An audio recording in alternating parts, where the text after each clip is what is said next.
Dear students, welcome to Bhasha Sir Study Circle. ఇన్షాల్లా ఈ live క్లాస్లో మనము ఏదైతే ప్రాక్టీస్ బ్యాచ్ స్టార్ట్ చేస్తున్నామో దానికి సంబంధించిన ఇంట్రడక్షన్ చూద్దామండి. డియర్ స్టూడెంట్స్, మనకు తెలిసిన విషయమే, కాంపిటేటివ్ ఎగ్జామ్ పేపరు ముందులాగా ఈజీగా రావడం లేదు, చాలా అడ్వాన్స్ అయింది. నిజం చెప్పాలంటే కన్నా 2012 నుండి ఈ కాంపిటేటివ్ ఎగ్జామ్ పేపరు అడ్వాన్స్ చేసుకుంటూ వెళ్తున్నారండి. మీరు చూడండి, 2011 వరకు మనం తీసుకుంటే కన్నా కాంపిటేటివ్ ఎగ్జామ్స్లో ఇచ్చిన క్వశ్చన్స్ చాలా ఈజీగా ఉంది. కానీ ఇప్పుడు మనం చూస్తే కన్నా స్టాండర్డ్ చాలా పెంచాడండి. 2012 నుండి ఈ స్టాండర్డ్ పెంచి ప్రాసెస్ స్టార్ట్ అయిందండి. చూడు, 2012 నుండి ఇప్పుడు 2024 వరకు అంటే కన్నా మీరు గమనిస్తే కన్నా ఏ పేపర్ తీసుకున్నా కూడా, కాంపిటేటివ్ ఎగ్జామ్ పేపర్ ఏ తీసుకున్నా కూడా అందులో స్టాండర్డ్ ఏమవుతున్నదంటే కన్నా ఇంక్రీజ్ అవుతూనే ఉన్నదండి. అప్గ్రేడ్ చేస్తూనే ఉన్నారు స్టాండర్డ్ని.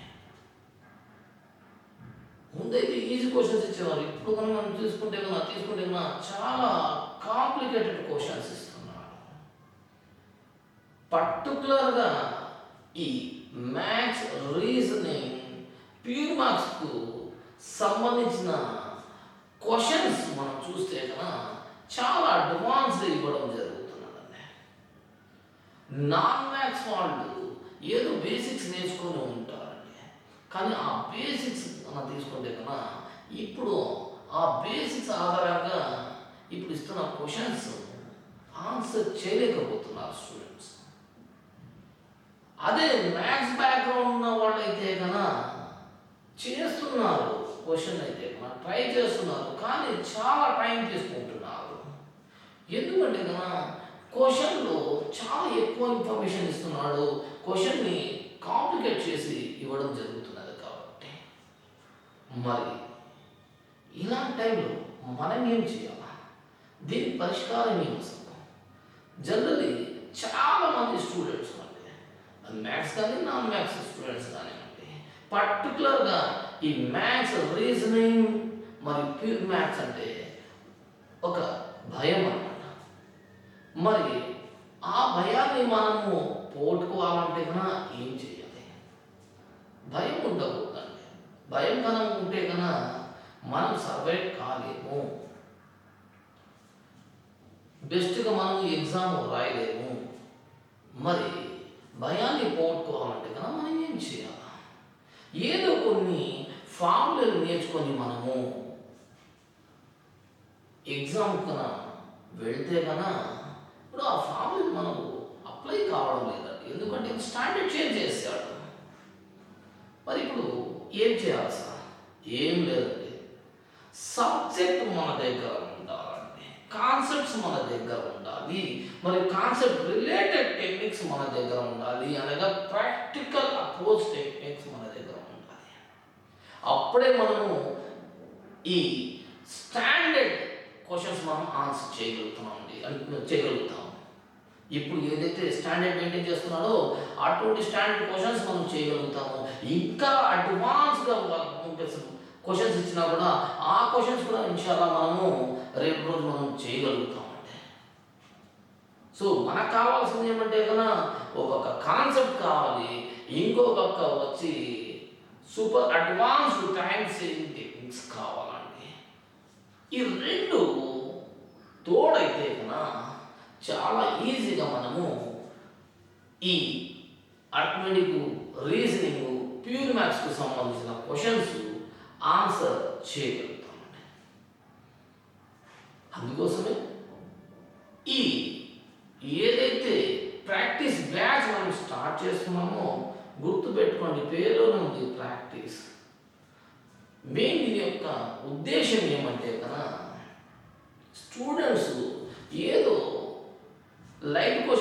చెప్తున్నా అంటే ఈజీ క్వశ్చన్ చూసుకొని అదే క్వశ్చన్స్ ఎగ్జామ్లో ఇవ్వడం జరుగుతుంది అని భ్రమలో వాళ్ళు ఉన్నారు. ఆ భ్రమని తొలగించడానికి కోసమే ఈ ప్రాక్టీస్ బ్యాచ్ని ఇంట్రడ్యూస్ చేయడం జరిగిందండి. ఈ ప్రాక్టీస్ బ్యాచ్లో హై స్టాండర్డ్ క్వశ్చన్స్, ఆ క్వశ్చన్స్ని ఎలా అండర్స్టాండ్ చేసుకోవాలి, ఎలా ఆన్సర్ చేయాలి అనేది ఇక్కడ టీచ్ చేయడము జరుగుతుందండి. ఎవరైతే కాంపిటేటివ్ ఎగ్జామ్స్కి ప్రిపేర్ అవుతున్నారో అది ఏ కాంపిటేటివ్ ఎగ్జామ్ అయినా కానివ్వండి, సో ఆ ఆస్పిరెంట్స్ అందరికీ, ఆ అభ్యర్థులందరికీ ఈ ప్రాక్టీస్ బ్యాచ్ చాలా యూజ్ అవుతుందండి. అంటే చెప్పాలంటే ఇది చాలా యూస్ఫుల్ అండి.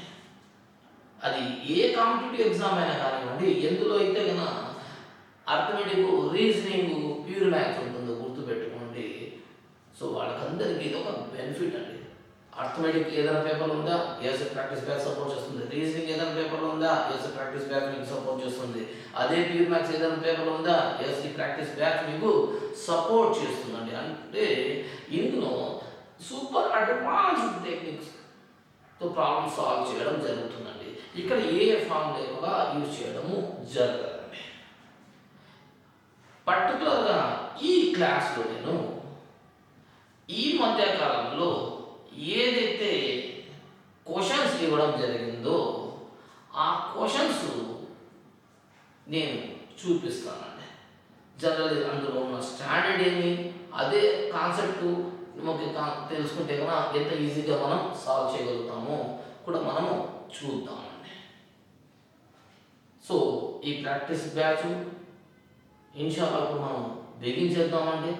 ఫస్ట్ మన స్టాండర్డ్ ఏమని మనం చూద్దామండి. అంటే మనం ఎంతలో ఉన్నాము, ఇప్పుడు వాడు ఎగ్జామ్లో క్వశ్చన్స్ ఇస్తున్నాడు, ఆ క్వశ్చన్స్ ఎలా ఆన్సర్ చేయాలి అనేది మనం చూద్దామండి. ఈ మధ్యకాలంలో ఏదైతే క్వశ్చన్స్ ఇవ్వడం జరిగిందో కాంపిటేటివ్ ఎగ్జామ్స్లో, ఆ క్వశ్చన్స్ నేను ఒకసారి చూపిస్తాను. చూడండి ఎంత ఈజీగా చేయొచ్చు. చూడండి ఈ క్వశ్చన్ ఇచ్చాడు. ఈ క్వశ్చన్ మీరు చూడండి. ఒక కాలేజీలో బాలురు బాలికల నిష్పత్తి M:N అంటే వారిలో 35% మంది బాలురు, 45% మంది బాలికలు ఉపకార వేతనం పొందితే ఉపకార వేతనము పొందని విద్యార్థుల శాతం ఎంత అని అడిగాడండి. మరి ఇక్కడ మీరు అబ్జర్వ్ చేయండి, క్వశ్చన్ ఏ విధంగా అండర్స్టాండ్ చేసుకోవాలి. ఎందుకంటే కాంపిటేటివ్ ఎగ్జామ్ ఆస్పిరెంట్గా గుర్తుపెట్టుకోండి, క్వశ్చన్ ఫస్ట్ మీరు అండర్స్టాండ్ చేసుకోవాలండి. ఆ అండర్స్టాండ్ చేసుకునే విధానం మీరు తెలుసుకోవాలి.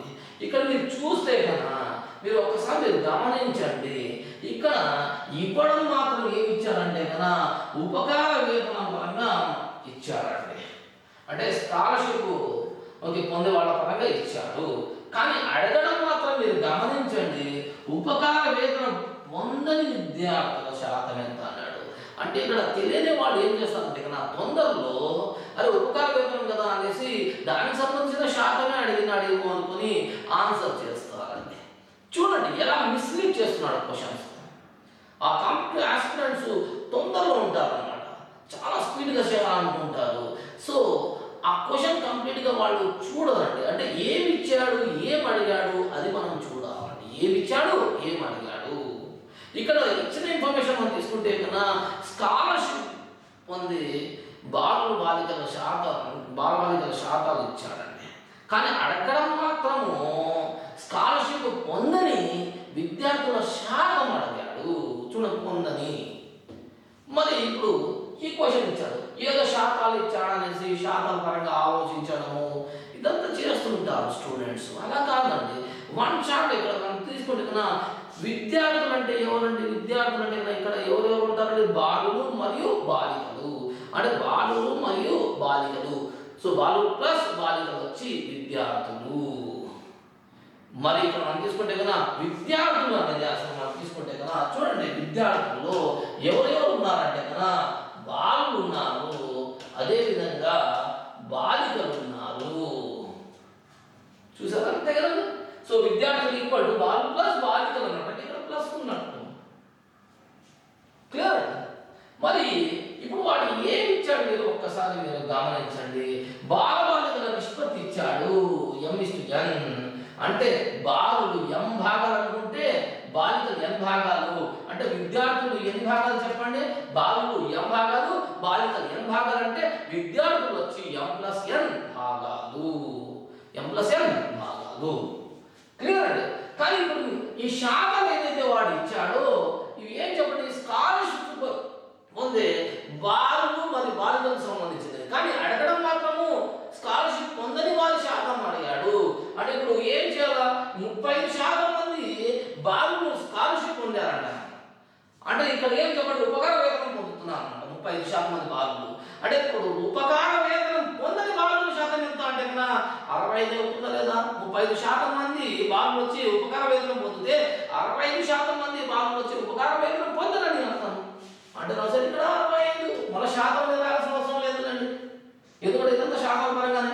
నెక్స్ట్ ఇప్పుడు బాలికల పరంగా మనం మాట్లాడుతుంది కదా, 45% మంది బాలికలు వచ్చి ఉపకార వేతనం పొందుతున్నట్టు ఇచ్చాడు.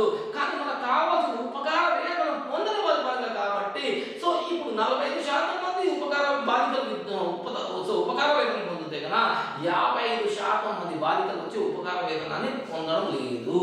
అంటే ఇక్కడ ఏం చెప్పండి? 55.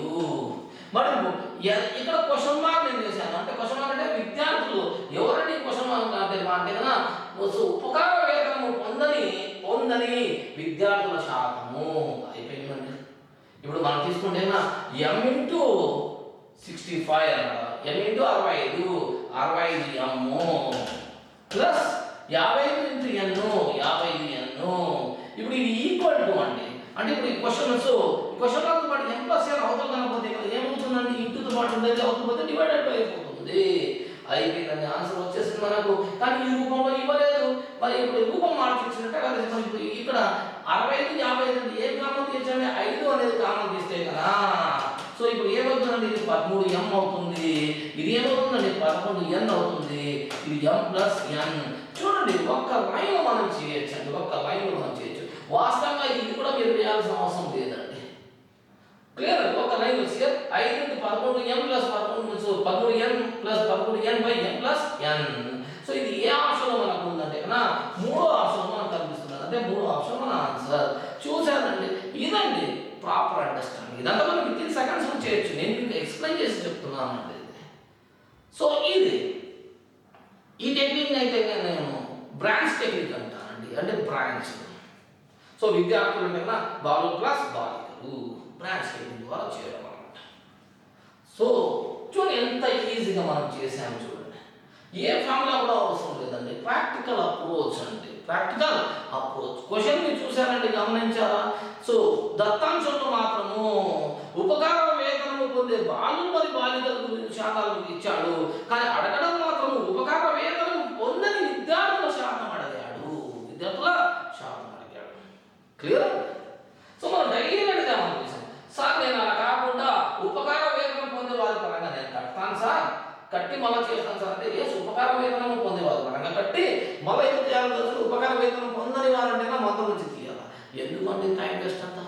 డైరెక్ట్గా ఏదైతే అడిగాడో అదే మనం కట్టాము, ఇచ్చింది మనం చూసాము, అడిగింది ఏదైతే ఉందో అది మనం తెలుసుకున్నాము. ఎస్ అడిగింది మనం డైరెక్ట్గా కట్టేసాము ఆప్షన్. సరే ఇదంతా మనం చేయాల్సిన అవసరం లేదండి, మైండ్లో మనం ఉంటే మనం చాలండి. 15 సెకండ్స్లో మనకు ఆన్సర్ వస్తుంది. ఇదండి కాన్సెప్ట్. సో ఈ కాన్సెప్ట్ మరియు ఈ టెక్నిక్ అని మనం తెలుసుకుంటే, టెక్నిక్ అంటే ఇక్కడ ఏదో ఒక ప్రాబ్లం అప్లై టెక్నిక్ కాదండి, యూనివర్సల్ టెక్నిక్ అండి, యూనివర్సల్ టెక్నిక్ అండి. సో ఆ యూనివర్సల్ టెక్నిక్స్ కన్నా మనం తెలుసుకుంటే ఇన్షాల్లా మనము ఏ క్వశ్చన్ అయినా మనం ఈజీగా ఆన్సర్ చేయగలుగుతాము, అతి తక్కువ టైంలో మనం చేయగలుగుతాము. క్లియర్? క్వశ్చన్ అర్థం చేసుకోవడం కూడా ఒక ఆర్ట్ అండి. ఇంకో క్వశ్చన్ నేను చూపిస్తాను చూడండి. ఈ క్వశ్చన్ ఇచ్చారండి, మీరు గమనించండి. ఎక్స్ ఒక వస్తువును 2000 రూపాయలకు కొని 25% లాభానికి అమ్మగా వై దానిని P% లాభానికి జడ్కు అమ్మితే జడ్ దానిని 20% నష్టానికి టీకి అమ్మినాడు. టీ చెల్లించినది 2100 రూపాయలు అయితే అప్పుడు పి ఎంత అంటే పి అంటే P% పరంగా మాట్లాడాడు. అవునా కదా? కానీ మీరు ఇక్కడ గమనించండి, క్వశ్చన్ ఏదో మిస్ చేశాడు, ఏదో ఫార్ములా అప్లై చేద్దామంటే ఏ ఫార్ములా సమయానికి గుర్తు రాదు. అదే కాన్సెప్ట్ చేతిలో కన్నా ఉంటే కన్నా ఇన్షాల్లా కాన్సెప్ట్ బేస్ చేసుకొని ఏ క్వశ్చన్ అయినా ఈజీగా ఆన్సర్ చేయగలుగుతారండి. ఇక్కడ మీరు గమనించాలంటే ఒక్కసారి మీరు క్వశ్చన్ మీరు గమనించండి. వస్తువు మీరు గమనిస్తే కన్నా ఒక వస్తువు ఏమవుతుందంటే కన్నా చేతులు మాటం జరుగుతున్నది. అంటే చేతులు మాటం అంటే కన్నా ఎక్స్ దగ్గర ఉండే వస్తువు వచ్చి వైకి వెళ్తున్నది, మరి వై దగ్గర నుండి జెడ్కు వెళ్తున్నది, జెడ్ నుండి టీకు వెళ్తున్నది. అంటే ఇప్పుడు ఎక్స్ నుండి వై, వై నుండి జెడ్, జెడ్ నుండి టీ. అంటే ప్రారంభము ఎక్స్, సో ఆ ప్రారంభంలో ఆ వస్తువు ఎక్స్ దగ్గర ఉంది, చివరిలో ఆ వస్తువు వచ్చి ఎవరి దగ్గర ఉందంటే టీ దగ్గర ఉంది. అంటే మీరు గమనించారా, చేతులు మారడం జరుగుతున్నది. ఎక్కడైతే ఇక్కడ చేతులు మారడం జరుగుతుందో అక్కడ స్టేజెస్ అనే ఒక టెక్నిక్ ఉందండి. ఆ టెక్నిక్ అప్లై కన్నా చేస్తే కన్నా ఇన్షాల్లా మనము ఏ క్వశ్చన్ అయినా ఈజీగా ఆన్సర్ చేయగలుగుతాము. ఏది సార్? సో ఫలితం ఏం చెప్పండి? ఫలితం అంటే ప్రారంభం ఎవరి చేతులు, ప్రారంభంలో ఎవరి చేతులు ఉంది, చివరన అది ఎవరి చేతులు ఉంది అంటే ప్రారంభంలో ఎక్స్ చేతిలో ఉంది ఆ వస్తువు, మరి చివరిలో టీ చేతికి వెళ్ళింది అన్నమాట. అంటే ప్రారంభం చివరి అంటే ఎక్స్ టీలే కనిపించాలి. మరి ఆ ఫలితం ఏదైతే ఉందో స్టేజెస్ టెక్నిక్ పైన రాయడం జరుగుతుంది. మరి ఇక్కడ మనం తీసుకుంటే దాన్ని మనం నిష్పత్తిలోకి మార్చేద్దామండి. అంటే ఎక్స్ ఎంత కొన్నాడు చెప్పండి? 2000 రూపాయలు కొన్నాడు ఆ వస్తువు. సో యాక్చువల్లీ కొన్నాడు. మరి లాస్ట్ ఎవరి చేతికి పోతున్నదండి? సో వై చేతులకు వెళ్తున్నదంటే సో టీ చేతులకు వెళ్తున్నది. మరి ఎంత కొన్నాడంటే టీ అసలు ఎంత చెల్లించాడు? 2100 రూపాయలు చెల్లించాడు. అంటే ఇప్పుడు క్యాన్సల్ కన్నా చేస్తే కన్నా 20, 21 ఇది నిష్పత్తి అండి. నిష్పత్తి అని నేను ఇక్కడ ఈస్ట్ని ఏం వేయడం లేదండి, ఆ మాతో చూపిస్తాను, నో ప్రాబ్లం. సో ఇది ఫలితం అండి. ఫలితం ఎందుకంటే ఎక్స్ తో ప్రారంభమైంది, సో టీతో ముగిసింది కాబట్టి ఫలితం ఎప్పుడు కూడా పైన రాయాలి. సో 20, 21. ఓకేనా? మరి ఫలితం చేయడానికి కోసం ఆ మార్గం ఏం చెప్పండి? ఆ మార్గం ఏదైతే ఉందో ఎన్ని స్టేజెస్ కిందకి వస్తుంది అది కింద మనం రాయాలి. మరి ఇక్కడ ఎన్ని మార్గాలు ఉన్నాయో తెలుసా అండి? ఫస్ట్ ఎక్స్ దగ్గర నుండి సో టీకు చేరాలంటే ఫస్ట్ ఎక్స్ నుండి వైకి వెళ్ళాలి. మరి ఎక్స్ నుండి వైకి వెళ్ళినప్పుడు ఎంత శాతం లాభం చెప్పండి?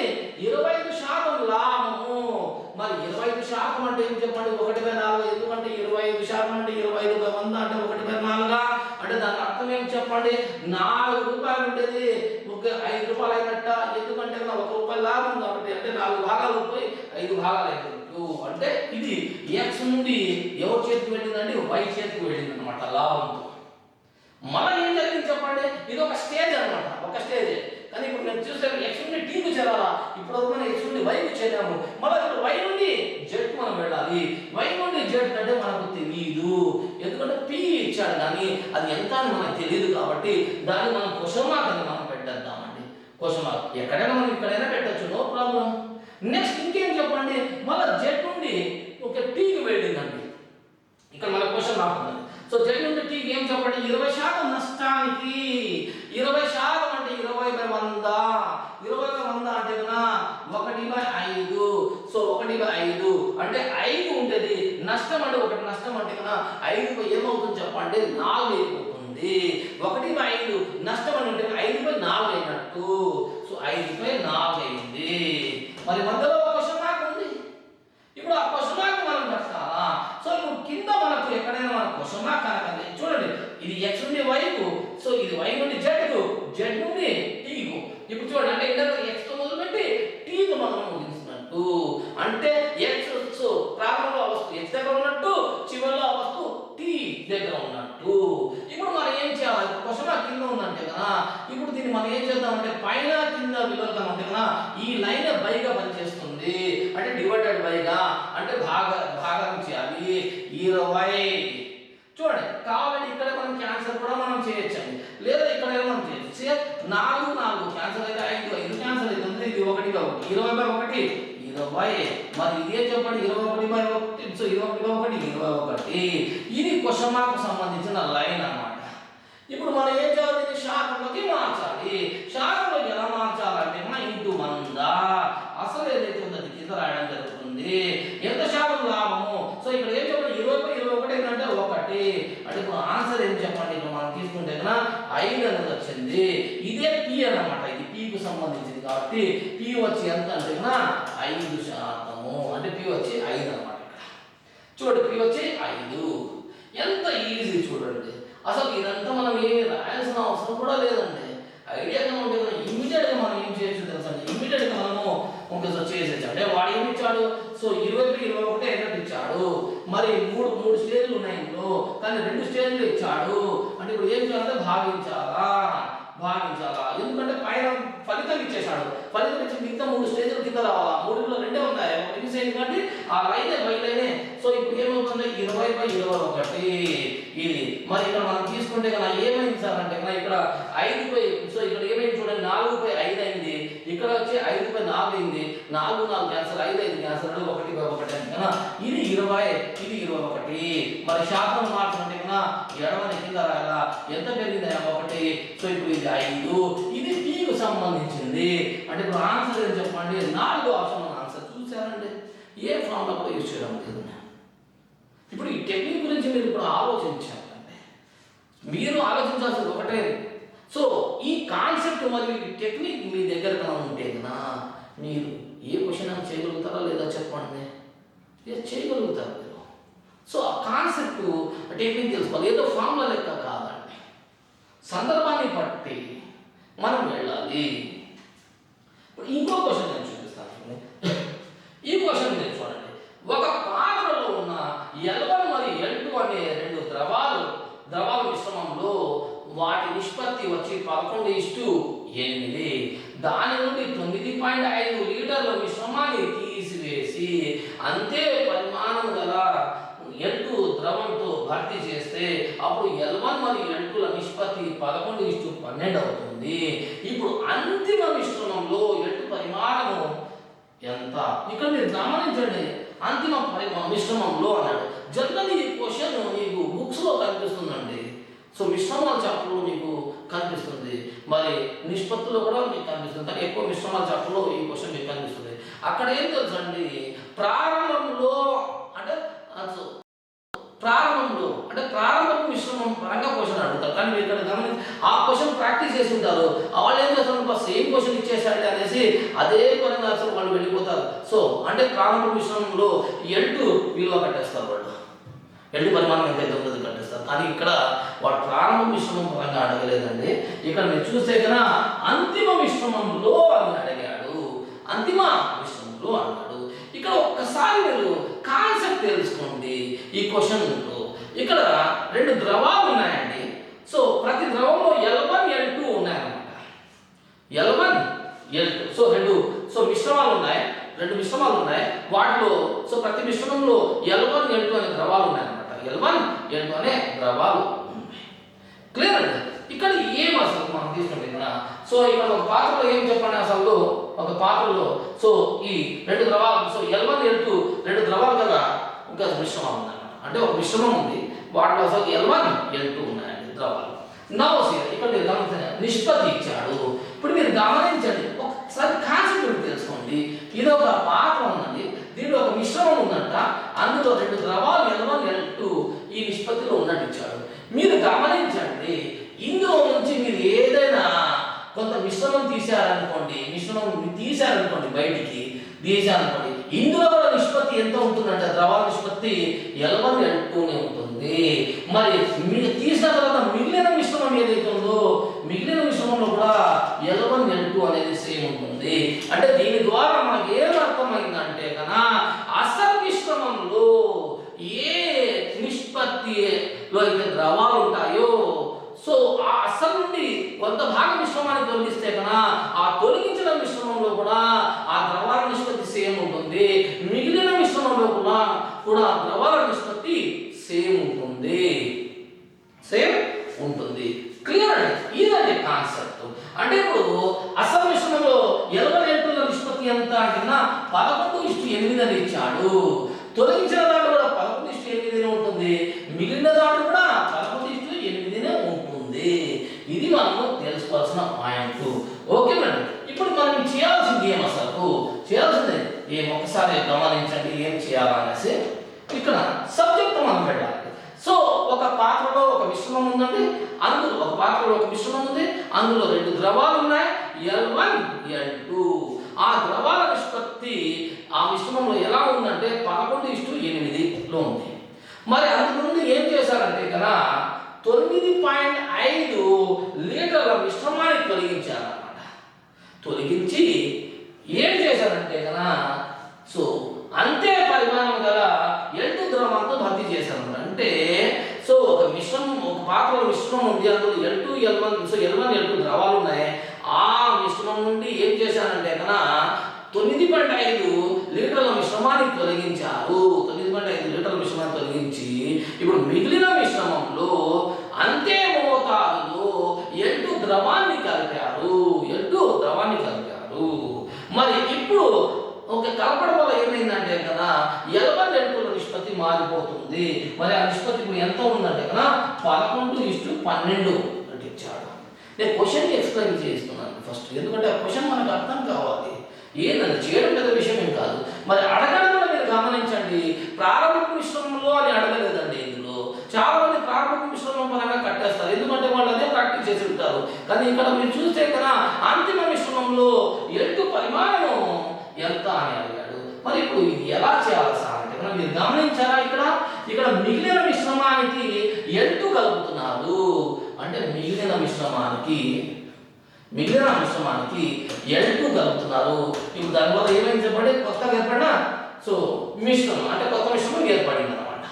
మరి మిగిలిన మిశ్రమం ఏదైతే ఉందో సో అసలు మిశ్రమంలో ఏ నిష్పత్తిలో అయితే L1 L2 ఉంటాయో మిగిలిన మిశ్రమంలో కూడా అదే ఉంటుందని మనం తెలుసుకున్నాము. క్లియర్ అండి. మరి ఇక్కడ కొత్త మిశ్రమంలో L1 L2 నిష్పత్తి ఎంత ఇచ్చాడంటే 11:12 అని ఇచ్చాడు. 11:12 అని ఇచ్చాడు. మరి ఇప్పుడు మనము L2 పరంగా మనం మాట్లాడుకుందామండి. ఇక్కడ మనం L2 స్వచ్ఛమైనది కాబట్టి 1 అనుకుందాం. 1 అంటే ఇప్పుడు అంతా L2 పరంగా నేను మాట్లాడుతున్నట్టు. ఇప్పుడు L2 1 అంటే కదా అన్నిట్లో నేను L2 భాగాలు తీసుకున్నట్టు. అదే L2 వచ్చి 0 అని తీసుకున్నాను అనుకోండి, అంటే 0 అంటే కదా అందులో L1 లేనట్టు. అంటే ఇప్పుడు L1 రౌండ్ చేయాలా? నేను 1 అని పెట్టానంటే అర్థం ఏం చెప్పండి, 1 అని పెట్టానంటే సో ఈ L2లో పూర్తిగా L2నే ఉన్నట్టు. అంటే ఇప్పుడు L2 భాగాన్ని పోల్చుకోవడం జరుగుతుంది. మరి ఇక్కడ మనం ఏ టెక్నిక్ అప్లై చేయాలి సార్ అంటే ఏదైనా మిశ్రమాల టెక్నిక్ మనం అప్లై చేయాలి. మరి మిశ్రమాల టెక్నిక్లో నిష్పత్తులు ఇచ్చినప్పుడు మనం ఏం చేయాలంటే వీటిని మనము సో ఈ రౌండ్ చేసేంత విలువ కట్టాలి. కానీ రౌండ్ చేసే విలువ కట్టాలంటే ఇక్కడ మొత్తం భాగాలు కరెక్ట్గా ఉండాలి. ఇక్కడ చూసుకున్న మొత్తం భాగాలు 19 ఉంది, ఇక్కడ తీసుకునే 23 ఉంది, ఇక్కడ తీసుకునే 1 ఉంది. అంటే ఈడేమో 19 ఉంది. మీరు గమనించండి, ఇది 19 కదా, ఇది 1, ఇది 23. సో మొత్తం భాగం మనం మాట్లాడతాం కదా. సో కానీ ఇది వేరు ఉన్నాయి. మరి ఇప్పుడు ఏం చేయాలి సార్ అంటే కదా కాసాగుకు వెళ్తే బాగుంటుంది. సో కాసాగు 19, 23 కాసాగు మనం తీసుకుంటే కదా ఇప్పుడు ఇక్కడ ఎన్నిసార్లు పోతుందంటే కదా 23 సార్లు పోతుంది. ఓకేనండి. మరి ఇక్కడ సో ఎన్నిసార్లు పోతుందంటే కదా ఇప్పుడు 19, 23 కాసాగు వచ్చి 19 × 23 కావాలంటే మొత్తం మీద కట్టచ్చు. సో 38 అంటే కదా 437 ఇది. మరి ఆ 437 వచ్చి 19 ఎన్నిసార్లు అంటే 23 సార్లు. అదే 437 వచ్చి 1 ఎన్నిసార్లు అంటే 437 సార్లు. అదే 437 వచ్చి 23తో ఎన్నిసార్లు అంటే ఎన్ని సార్లు అంటే 19 సార్లు. మీరు చూసారా, దీనివల్ల నేను ఏం చేశానంటే కాసాగు ద్వారా సో భిన్నాలు లేకుండా చేసుకున్నానండి. అయిపోయింది. ఇప్పుడు మనకు కావాల్సింది ఏం తెలుసండి, అసలు ఈ రౌండ్ చేసిన వాటి విలువ మనకు కావాలి 23 × 8. 23 × 8 అంటే కదా ఇప్పుడు ఏమవుతుంది చెప్పండి, గుణిస్తే కదా 24 అంటే 184. ఇది 1 × 437 అంటే 437. ఇది 12 × 19 అంటే కదా 38, 228 అవుతుంది. అయిపోయింది. మిశ్రమ టెక్నిక్ మనం అప్లై చేయొచ్చు. చూసానండి, ఇదంతా మనం ఇక్కడ రాయాల్సిన అవసరం లేదండి, క్వశ్చన్లోనే అయిపోతుంది. ఇది క్వశ్చన్లోనే మనం చేసేసండి. ఇదంతా రాసి మనం టైం వేస్ట్ చేసుకోవాల్సిన అవసరం లేదు. సార్ క్వశ్చన్లు ఎలా సార్ అంటే నేను చూపిస్తాను చూడండి. క్వశ్చన్లు ఏమనేసి ఇదంతా ఏం రాయకుండా సో ఎందుకంటే డైరెక్ట్ మనం విలువ మనం చూపించవచ్చు. ఇక్కడ మనం తీసుకుంటే ఇక్కడ ఏం చెప్పండి భాగాలు 19 ఉన్నాయండి. ఇక్కడ L2 మొత్తం 1 అనుకుందామండి స్వచ్ఛమైనది. ఇక్కడ ఏం చెప్పండి మొత్తం భాగాలు వచ్చి 23 అండి. సో 19, 23 కాసాగు మనం తీసుకోండి కదా, కాసాగు మనం తీసుకుంటే 437 అనేది వచ్చింది. సో 437 అనే కాసాగు వచ్చి సో ఇది మిగిలిన మిశ్రమము, ఇది వచ్చి L2, ఇది వచ్చి కొత్త మిశ్రమం అన్నమాట. మరి 437 మిగిలిన మనం తీసుకుంటే కదా సో ఇప్పుడు మనకు కావాల్సింది ఏం తెలుసండి 23 సార్లు పోతుంది. 437 19లో 23 సార్లు, 437 ఒకటి వచ్చి 437 సార్లు, 437 సో ఇక్కడ మనం తీసుకున్న 23 ఎన్నిసార్లు అంటే 19 సార్లు. మనం ఇక్కడ తీసుకున్నది ఒకటి దేని తీసుకున్నాం చెప్పండి, L2 తీసుకునే వాటి అన్నింటిలో L2 భాగాలే మనం తీసుకోవాలి. సో 23 ఇంటూ 8 అంటే నాకు ఏమవుతుందంటే అసలు 184 అవుతుంది. మరి ఇది L2 ఏమవుతుందంటే 437 ఒకటిలో 437. మరి ఇది ఏమవుతుంది సార్ అంటే 19 ఇంటూ 12 ఎందుకంటే 7 భాగాలు తీసుకోవాలి. 19 ఇంటూ 12 అంటే సో ఇది 228 అవుతుంది. చూసారంటే డైరెక్ట్గా వచ్చేస్తుంది చూడండి, క్వశ్చన్ అయిపోతుంది. ఇప్పుడు మనం ఏం చేయాలి చెప్పండి, ఇక్కడ నిష్పత్తి. సో ఇక్కడ నిష్పత్తి అంటే ఇక్కడ నిష్పత్తి మనం కట్టాలి. అంటే ఈ రెండు ఏ నిష్పత్తులు ఉన్నాయి, మిగిలిన నిష్పత్తి మరి L2 వచ్చి సో ఆ కొత్త నిష్పత్తిలో ఏ నిష్పత్తిలో ఉన్నాయో మనం కట్టాలి. మరి ఇందులో మనం తీసుకుంటే కదా ఇక్కడ ఏమి ఇచ్చాడో ఒకసారి మీరు గమనించండి. సో ఇక్కడ మనం తీసివేద్దాం. ఇక్కడ మనం తీసుకుంటే కదా 4, ఇక్కడ ఏమవుతుంది 4. మరి ఇక్కడ మనం తీసుకుంటే కదా 9 0 209. మరి ఇది క్యాన్సల్ చేద్దాము. ఇది ఎన్నిసార్లు అంటే 19 సార్లు పోతుంది, 11తో ఇది 4 సార్లు పోతుంది, 4 సార్లు పోతుంది. క్లియర్ అండి. సో ఇది మనం తీసుకుంటే ఇప్పుడు అంటే దీని ద్వారా మనకి ఏం అర్థమైందంటే అంతిమ మిశ్రమం అంటే ఇదేనా కాదా చెప్పండి. అంతిమ మిశ్రమం అంటే ఎందులో అంతిమ మిశ్రమం అడిగాడంటే సో కొత్త మిశ్రమం పరంగా అడిగాడు. అంటే ఇప్పుడు మిగిలిన మిశ్రమం 19 భాగాలు, మరి L2 వచ్చి 4 భాగాలు కలిపారు, మరియు కొత్త మిశ్రమం వచ్చి ఎన్ని భాగాలు అంటే 23 భాగాలు అని అర్థం. ఇది 23 భాగాలు అని అర్థము. మరి దాంట్లో ఏమి ఇచ్చాడు మీరు ఒక్కసారి మీరు గమనించండి. గమనిస్తే కదా ఇక్కడ ఏం చూడండి, ఇక్కడ సో 4 భాగాల యొక్క విలువ ఇచ్చేసాడు 9.5. సో 9.5. సో 4 భాగాలు వచ్చి 9.5 అయితే ఇప్పుడు మనకు ఏం అడిగాడు చెప్పండి. ఇక్కడ మనం తీసుకుంటే కదా సో ఈ L2 అడిగాడు అనమాట. L2 అంతిమ మిశ్రమంలో అంటే 12 భాగాలకు విలువ ఎంత అనేసి అడిగాడు. సో ఇప్పుడు ఏం చెప్పండి, 4 భాగాలు వచ్చి 9.5 అంటే 23 భాగాలు కట్టాలి మనం మామూలుగా. మళ్ళీ 23 భాగాలు మనం పోల్చుకోవాలి. 23 ఎలాగ ఉంది కాబట్టి డైరెక్ట్ ఒక భాగం కట్టేసి ఆ భాగం 12 భాగాలకు విలువ మనం కట్టేస్తే మనకు ఆన్సర్ వచ్చేస్తుంది L2. ఇప్పుడు 4 భాగాలు 9.5 అంటే కదా ఒక భాగం ఎంత అవుతుందంటే 9.5/4 అవుతుంది ఒక భాగము. అలాంటి ఎన్ని భాగాలు చెప్పండి L2 అంటే 12 భాగాలు. ఎన్ని భాగాలు అంటే 12. సో ఇప్పుడు మనం క్యాన్సల్ చేద్దాము. సో ఇది ఏమవుతుందండి 28.5 లీటర్లు. సో చూసారండి డైరెక్ట్గా మనం చేసామండి 28.5. మీరు ఇక్కడ టెక్నిక్ గురించి మీరు ఆలోచించాలండి. మిశ్రమాల కాన్సెప్ట్ కనుక తెలుసుకుంటే కదా మీరు చాలా ఈజీగా మీరు చేయొచ్చండి. ఇదైతే నేను ఎక్స్ప్లెయిన్ చేశాను మీకు, కానీ వితిన్ సెకండ్స్ మీరు చేసేయచ్చండి కాన్సెప్ట్ కనుక తెలుసుకుంటే కదా. క్లియర్ అండి. చూడండి ఎంత కాంప్లికేటెడ్ క్వశ్చన్, ఎంత ఈజీగా మనం డైరెక్ట్గా మనం చేసాము చూడండి. జస్ట్ ఈ ఒక దాంతో ఏ ఫార్ములా కూడా మనం యూజ్ చేయలేదండి. ఫార్ములా యూజ్ చేయాల్సిన అవసరం కూడా లేదండి. మరి మిశ్రమ టెక్నిక్కి ఎందుకు వెళ్ళాలి ఏమంటే ఆ కాన్సెప్ట్ మన చేతిలో ఉంటే కదా. మిశ్రమాలు అంటే ఏంది, ఆ టెక్నిక్స్ మిశ్రమాలు కాన్సెప్ట్ టెక్నిక్ ఎప్పుడు అప్లై చేయాలా ఏదని మనం సో ఆ కాన్సెప్ట్ మన చేతిలో ఉంటే కదా ఇన్షాల్లా సో మిశ్రమాలకు సంబంధించిన ఏ క్వశ్చన్ అయినా మనం ఈజీగా ఆన్సర్ చేయొచ్చు. చూడండి ఎంత కాంప్లికేటెడ్ క్వశ్చన్ చూడండి, కానీ మనం ఇంత ఈజీగా మనం డైరెక్ట్గా ఆన్సర్ చేసాం చూడండి. ఇంతేనండి, నేను ఎక్స్ప్లెయిన్ చేశాను ఇంత డీటెయిల్గా, కానీ టెక్నిక్ మనం వెళ్తే వితిన్ సెకండ్స్ మనం చేసేయచ్చు అంతే. సియర్ సో క్వశ్చన్లో సో ఇక్కడ డైరెక్ట్గా చాట్ ఆన్సర్ అయిపోయింది. ఈ క్వశ్చన్ ఎలా ఇచ్చారు, ఒక ట్యాంకును ఏ అనే పైపు రసాయనం Xతో 30 నిమిషాల్లోనూ, B అనే పైపు రసాయనం Yతో 20 నిమిషాల్లోనూ, C అనే పైపు రసాయనం Zతో 10 నిమిషాలలో నింపగలవు. ఒకే సమయంలో చూడండి, ఇది వెరీ వెరీ ఇంపార్టెంట్. ఒకే సమయంలో ఆ 3 పైపులను ఖాళీ ట్యాంకు నిండే వరకు తెరిచి ఉంచితే నిండుగా ఉన్న ఆ ట్యాంకులోని రసాయనాల నిష్పత్తి ఏమగును. రసాయనాల నిష్పత్తి ఏమగును అంటే ఇక్కడ ఏం లేదండి మీరు చేయాల్సింది. అంటే ఇక్కడ ఏ నుండి X అనే రసాయనము ఎంత పడింది, B నుండి ఒక Y రసాయనం ఎంత పడింది, C నుండి Z రసాయనం ఎంత పడింది ఆ ట్యాంకులు, ఆ నిష్పత్తి మనం కట్టాలి అన్నమాట. మరి ఇక్కడ కావాలి ఇచ్చాడు, మరి ఎలా కట్టాలి సార్? ఇక్కడ ఒక క్లూ ఉందండి. ఒకే సమయంలో అన్నాడు, ఒకే సమయంలో అన్నాడు కాబట్టి ఒకేసారి అంటే కన్నా గుర్తుపెట్టుకోండి. సో ఈ గొట్టాలు ఏవైతే ఏబిసిలు ఉన్నాయో వాటి యొక్క సామర్థ్యాల నిష్పత్తి ఏదైతే ఉందో ఆ సామర్థ్యాల నిష్పత్తినే ఈ రసాయన నిష్పత్తి అవుతుంది అన్నమాట. అంటే ఏ రసాయనము ఏ నిష్పత్తిలో ఉన్నది అనేది మనకు అర్థమైపోతుంది. అంటే ఇప్పుడు సింపుల్ గా ఈ క్వశ్చన్ చూడండి ఎంత కాంప్లికేటెడ్ గా ఉంది. ఏదో ఉందనుకుంటారు కానీ మీరు గమనించండి. సో ఇది 30 నిమిషాలు అన్నమాట. బి వచ్చి ఎన్ని నిమిషాలు అంటే 20 నిమిషాలు, సి వచ్చి 10 నిమిషాలు. మనం ఏం చేద్దామంటే కదా కాలాలు ఇచ్చాడు, కాలాన్ని సామర్థ్యాలలోకి మార్చుకోవాలంటే కాసాగు కట్టండి. కాసాగు 30 20 10 కాసాగు వచ్చి 60. మరి ఇక్కడ ఎన్నిసార్లు చెప్పండి? ఇక్కడ 60 అనేది 30తో 2 సార్లు. ఇది సామర్థ్యం అండి. సో ఇది ఎన్నిసార్లు చెప్పండి? సో ఇది 3 సార్లు. ఇది ఎన్నిసార్లు చెప్పండి? ఇది 6 సార్లు. అంటే దీని అర్థం ఏం తెలుసండి?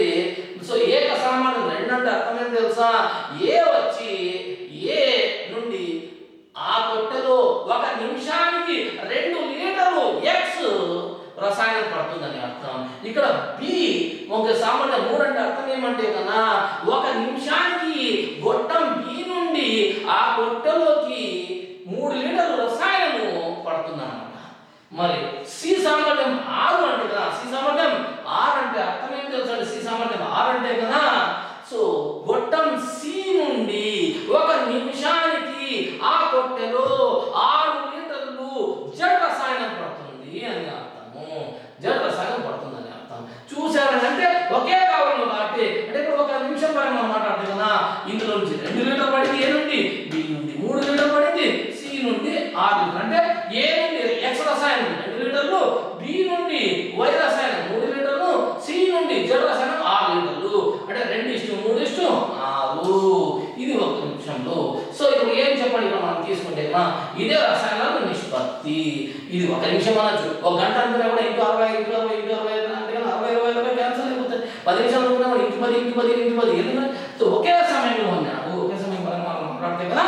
సో ఆ తొట్టెలో ఎక్స్ వై మరియు జెడ్ రసాయనాలు ఏ నిష్పత్తిలో కూడా ఉంటాయంటే 2:3:6. అంటే చూడండి ఎంత ఈజీగా ఉంది. ఏ ఫార్ములా కూడా అప్లై చేయాల్సిన అవసరం లేదండి. కాన్సెప్ట్ కన్నా తెలుసుకుంటే కన్నా చాలా ఈజీగా మీరు చేయగలుగుతారు. సో సామర్థ్యము పనికి మధ్య సంబంధం ఏమి, సామర్థ్యాల నిష్పత్తి ఎప్పుడు మనం తీసుకోవాలి, పనుల నిష్పత్తి ఎప్పుడు తీసుకోవాలి, సో అది మనం తెలుసుకోవాలి. మరి ఇచ్చిన కాలాలను సామర్థ్యాల్లోకి మార్చుకోవాలి అంటే కన్నా ఏం చేయాలి ఇవన్నీ మనం తెలుసుకోవాలి. సో అది సబ్జెక్ట్ అండి, కాన్సెప్ట్ అండి. కాలం పని, తొట్టెలు గొట్టాలు, పని వేతనాలు చూస్తుంది కాన్సెప్ట్ అండి. ఆ కాన్సెప్ట్ తెలుసుకుంటే కదా చూడండి ఎంత ఈజీ. డైరెక్ట్గా మీరు కాస కట్టి సో ఎన్నిసార్లు పోతుందో చూసుకుంటే కదా అదే అండి ఆన్సర్. కానీ ఫామ్ నేర్చుకున్న వాళ్ళకి ఈ క్వశ్చన్ ఎలా అనిపిస్తుంది? ఏదో కొత్త మోడల్ ఉన్నట్టు, కొత్త మోడల్గా కనిపిస్తుంది. మరి అది ఎలా చేయాలనేది ఆలోచించడం మొదలు పెడతారు, టైం వేస్ట్ చేసుకుంటారు. ఇంకో క్వశ్చన్ మనం చూద్దాం. ఈ క్వశ్చన్ చూడండి. ఒక కుళాయి బి ఒక ఖాళీ ట్యాంకును కుళాయి ఏ కంటే 5 గంటల ముందుగానో మరియు కుళాయి సి కంటే 4 గంటల ఆలస్యంగానో నింపగలదు. కుళాయిలు ఏ బిలు 2 కలిసి ఆ ఖాళీ ట్యాంకును నింపే సమయము సి ఒకటే ఆ ఖాళీ ట్యాంకును నింపే సమయానికి సమానమైతే అప్పుడు కుళాయిలు ఏ మరియు సి 2 కలిసి ఆ ఖాళీ ట్యాంకును నింపడానికి పట్టే సమయము గంటల్లో ఎంత అని అడిగాడండి. చాలా కాంప్లికేటెడ్ క్వశ్చన్ అండి, చాలా కాంప్లికేటెడ్ క్వశ్చన్ తెలియని వాళ్ళకు. కానీ మీరు గమనించండి చాలా ఈజీగా చేయొచ్చండి. ఇక్కడ మీరు చూస్తే క్లూ ఇచ్చాడండి. 2 గొట్టాలు ఏబీలు కలిసి ఆ ఖాళీ ట్యాంకును నింపడానికి కోసం పట్టిన సమయం ఏదైతే ఉందో ఆ సమయంలో సి ఒకటే ఆ తొట్టెను నింపుతుందని ఇచ్చాడంటే సమయం పరంగా మనం మాట్లాడితే సో సి తీసుకునే కాలం వచ్చి ఏబీలు 2 కలిసి తీసుకునే కాలానికి సమానము. ఇదండి లైన్. మరి ఇప్పుడు ఇందులో మనం తీసుకునే ఫలితం సి కాబట్టి ఏబీలను కూడా మనం ఏం చేద్దామంటే సిలోకి మనం మార్చుకుందాము. ఎలా మార్చుకోవాలా సార్ అంటే సిలోకి మనం ఎలా మార్చుకోవాలి, అన్ని సిలోకి మార్చుకున్నాం. ఇప్పుడు ఇది ఏ అంటే కన్నా బిలోకి వస్తుంది, అదే బి కన్నా తీసుకుంటే కన్నా సిలో వస్తుంది. ఇప్పుడు సి యాక్చువల్లీ ఒక కుళాయి బి వచ్చి సో సి కంటే 4 గంటలు ఆలస్యంగా, అంటే ఇప్పుడు బి అనేది సి కంటే 4 గంటలు ఆలస్యంగా, అంటే బి ఎంత సమయం తీసుకుంటుందంటే సి ఎంత సమయం అయితే తీసుకుంటుందో దానికంటే 4 గంటలు ఎక్కువ సమయం తీసుకుంటుందని అర్థం. మరి ఇప్పుడు ఏ అనేది ఎంత తీసుకుంటుంది అది కూడా మనం చూద్దాం. సార్ బి అనేది ఏం చేస్తుందంటే ఇక్కడ ఏ కంటే 5 గంటల ముందుగానే, అంటే 5 గంటల ముందుగానే, అంటే బి వచ్చి తొందరగా నింపేస్తుంది అనమాట ఏది పోలిస్తే. అంటే బి వచ్చి తొందరగా నింపుతుంది ఏ కంటే, అంటే ఏ ఆలస్యంగా నింపినట్ట కదా చెప్పండి. అంటే ఇప్పుడు ఏం చెప్పండి, ఇక్కడ ఏ వచ్చి ఇక్కడ బి కంటే ఎక్కువ సమయం తీసుకున్నట్టు 5, కానీ అన్ని సిలో ఉండాలి అన్నాను. ఎందుకంటే ఫలితం సి కాబట్టి ఎక్కడైతే కన్నా ఏ క్వశ్చన్లో అయితే కన్నా గుర్తు పెట్టుకోండి, 2 రాసుల మొత్తము లేదా 3 రాసుల మొత్తం ఒక దానికి ఫామ్కి సమానం అవుతుందో అప్పుడు మీరు ఏం చేయండి, కాలం పరంగా అన్ని మీరు ఆ ఫలితం రూపంలో మీరు మార్చుకోండి. ఇక్కడ సి ఉంది కాబట్టి సి పరంగా మార్చుకోండి, కానీ ఇది బిలో ఉంది. కానీ బి అంటే ఏం చేయొచ్చు అంటే C+4 అని రాయొచ్చు. C+4 అంటే ఇప్పుడు ఇది ఏమవుతుంది చెప్పండి, C+9 అవుతుంది. మీరు గమనించాలి, అంత మొత్తం దేంట్లో మార్చేసాను చెప్పండి, సిలో మార్చేసాను. చూడండి ఎంత ఈజీ చూడండి. దీని కాన్సెప్ట్ చాలా ఉంటుందండి. ఇప్పుడు మనకు సమయం లేదు, జస్ట్ నేను ఇక్కడ ఇప్పుడు ఇస్తున్న స్టాండర్డ్ క్వశ్చన్ ఎలా ఉంది, ఇప్పుడు దాన్ని మనం యాక్చువల్లీ చాలా టైం వేస్ట్ చేస్తాము, కానీ ఎంత స్టాండర్డ్ క్వశ్చన్ ఇచ్చా కూడా చాలా ఈజీగా చేయొచ్చు అనేది చూపిస్తున్నాను అండి నేను. ఇక్కడ మీరు గమనించండి, మొత్తం సిలో వచ్చేస్తుంది. సో ఎప్పుడైతే సిలో వచ్చిందో ఆ సి మనం డైరెక్ట్గా కట్టేయచ్చు. ఎలా కట్టచ్చు సార్ అంటే కన్నా రూటా, ఎందుకు 2,000 నిమిషాల సబ్జెక్ట్ మనకు తెలుసుకుంటే ఈజీ అవుతుంది. కానీ ఇప్పుడు ప్రస్తుతానికి వేరే మీరు అర్థం చేసుకోండి. ఇక్కడైతే 9, 4, సో 9 × 4 36 అంటే 6 గంటలు అయిపోయింది. సి వచ్చి 6 గంటలు అని, సో 6 గంటలు అంటే సి వచ్చి ఎంత సమయం తీసుకుంటుందంటే 6 గంటల సమయం తీసుకుంటుంది. నెక్స్ట్ ఏ, ఎందుకంటే సి మరియు ఏ కలిసి అన్నాడు కాబట్టి ఏ కడతాం. ఏ వచ్చి ఎంత సమయం తీసుకుంటుందంటే C+9, సి అంటే ఎంత వచ్చిందంటే 6 + 9 ఎంత అంటే 15 గంటలు. ఇది 15 గంటలు అంటే ఆ ఒక తొట్టెను ఏ వచ్చి 15 గంటలు నింపగలదు, అదే తొట్టెను సి వచ్చి 6 గంటలు నింపగలదు. ఇక్కడ బితో సంబంధం లేదు కదా, ఎందుకంటే సి అనే పరంగా అడిగాడు. ఇప్పుడు 2 కలిసి అన్నాడండి. 2 కలిసి అంటే ఏం చేయాలి, కాసాగు కడతాము. ఎప్పుడు కూడా యాక్చువల్లీ పని సామర్థ్యం కనుక తెలుసుకుంటే కనుక కాలం కట్టేయచ్చు. 6, 15 కాసాగు వచ్చి 30, ఇది పని. ఇప్పుడు సామర్థ్యం తీసుకుంటే 30 అనేది 6తో 5 సార్లు, ఇది సామర్థ్యం సి యొక్క. మరి 30 అనేది ఆ 15తో 2 సార్లు, మరి 2 కలిసి ఏ మరియు సిలు కలిసి అంటే 5 + 2 7, అంటే ఇప్పుడు ఏమవుతుంది చెప్పండి, 30/7 అంటే 4/2/7, ఎందుకంటే 4 × 7 28, అంటే 2 మిగులుతుంది, అంటే 4/2/7 గంటలు. చూసానండి, ఒక లైన్లో అయిపోతుందండి ఇది. సో ఇదంతా మనం రాయాల్సిన అవసరం లేదండి. సో సబ్జెక్ట్ తెలిసిన వాళ్ళకి క్వశ్చన్ చూస్తానే గ్రాఫ్ చేయొచ్చండి. ఎందుకు తెలుసా, ఇక్కడ సి = a + b ఇచ్చాడు కాబట్టి బి డైరెక్ట్గా ఇచ్చాడు, బీసీ కంటే ఓకే అంటే +4 ఇచ్చాడు. కానీ ఏ వచ్చి బి పరంగా ఇచ్చాడు. సో ఏ బి వచ్చి ఏ కంటే 5 గంటల ముందే నింపేస్తుందంటే ఏ వచ్చి బితో పోల్చుకుంటే 5 గంటలు ఆలస్యం తీసుకుంటుంది. మరి బి వచ్చి సితో పోల్చుకుంటే 4 గంటలు ఎక్కువ అంటే 4 + 5 9, అంటే ఏ అనేది సితో పోల్చుకుంటే 9 గంటలు ఎక్కువ, అదే బి వచ్చి సితో పోల్చుకుంటే 4 గంటలు ఎక్కువ. మరి ఎప్పుడైతే ఏ క్వశ్చన్లో అయితే కన్నా సో ఇలా మనకు ఎక్కువ అని మనకు కనిపిస్తుందో సో అక్కడ మనం ఏం చేయొచ్చు అంటే కన్నా సో ఆ కామన్ ఏదైతే ఉందో దాని యొక్క కాలం మనం కట్టేయచ్చు. సి ఇక్కడ కాలం కట్టి సి అంటే కన్నా రూటా, సో రూట్ టెక్నిక్ తో మనం వెళ్ళి 9 × 4 అంటే 36 వర్గమూలం వచ్చి 6, అంటే సి అనేది 6 గంటల తొట్ట నింపుతుంది. మరి ఏ కన్నా తీసుకుంటే C+9 కాబట్టి C+9 6 + 9 వచ్చి 15, అంటే ఏ వచ్చి 15 గంటలు, సి వచ్చి 6 గంటలు. ఇప్పుడు ఆ ఏ మరియు సిలను తెలిస్తే నా తొట్ట ఎంత సమయంలో నిండుతుందని అడిగాడు. మరి ఇప్పుడు మనం ఏం చేయాలంటే కాలం కట్టాలంటే పని సామర్థ్యం కావాలి. మరి కాలాలు ఉన్నాయి కాబట్టి కాసా కడతాము.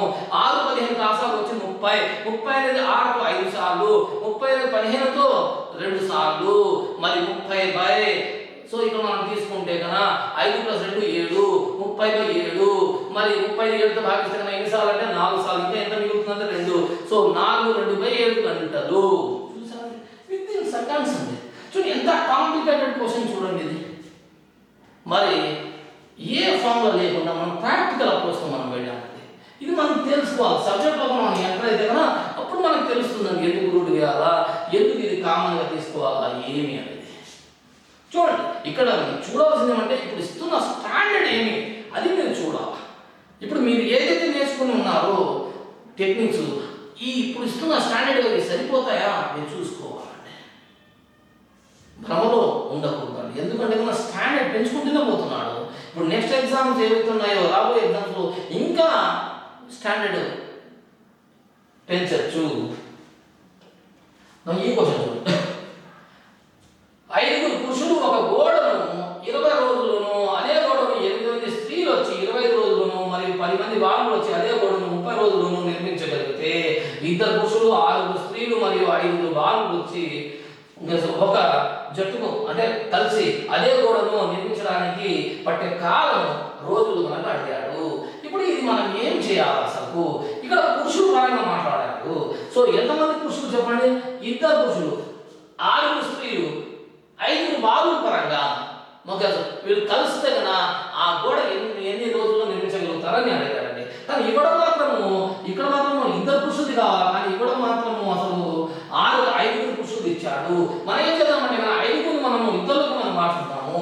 అంటే ఇప్పుడు 5 పురుషులు వచ్చి 20 రోజులు అంటే కదా ఇప్పుడు ఎలా మార్చుకోవాలంటే జస్ట్ ఇది రాసుకొని ఏదైతే కావాలో అని మనం కింద పెట్టుకోవాలి. 2 అయిపోయింది క్యాన్సర్. అంటే ఇప్పుడు ఇది 50 అంటే 2 పురుషులు వచ్చి 50 రోజులు తీసుకుంటారని అర్థం.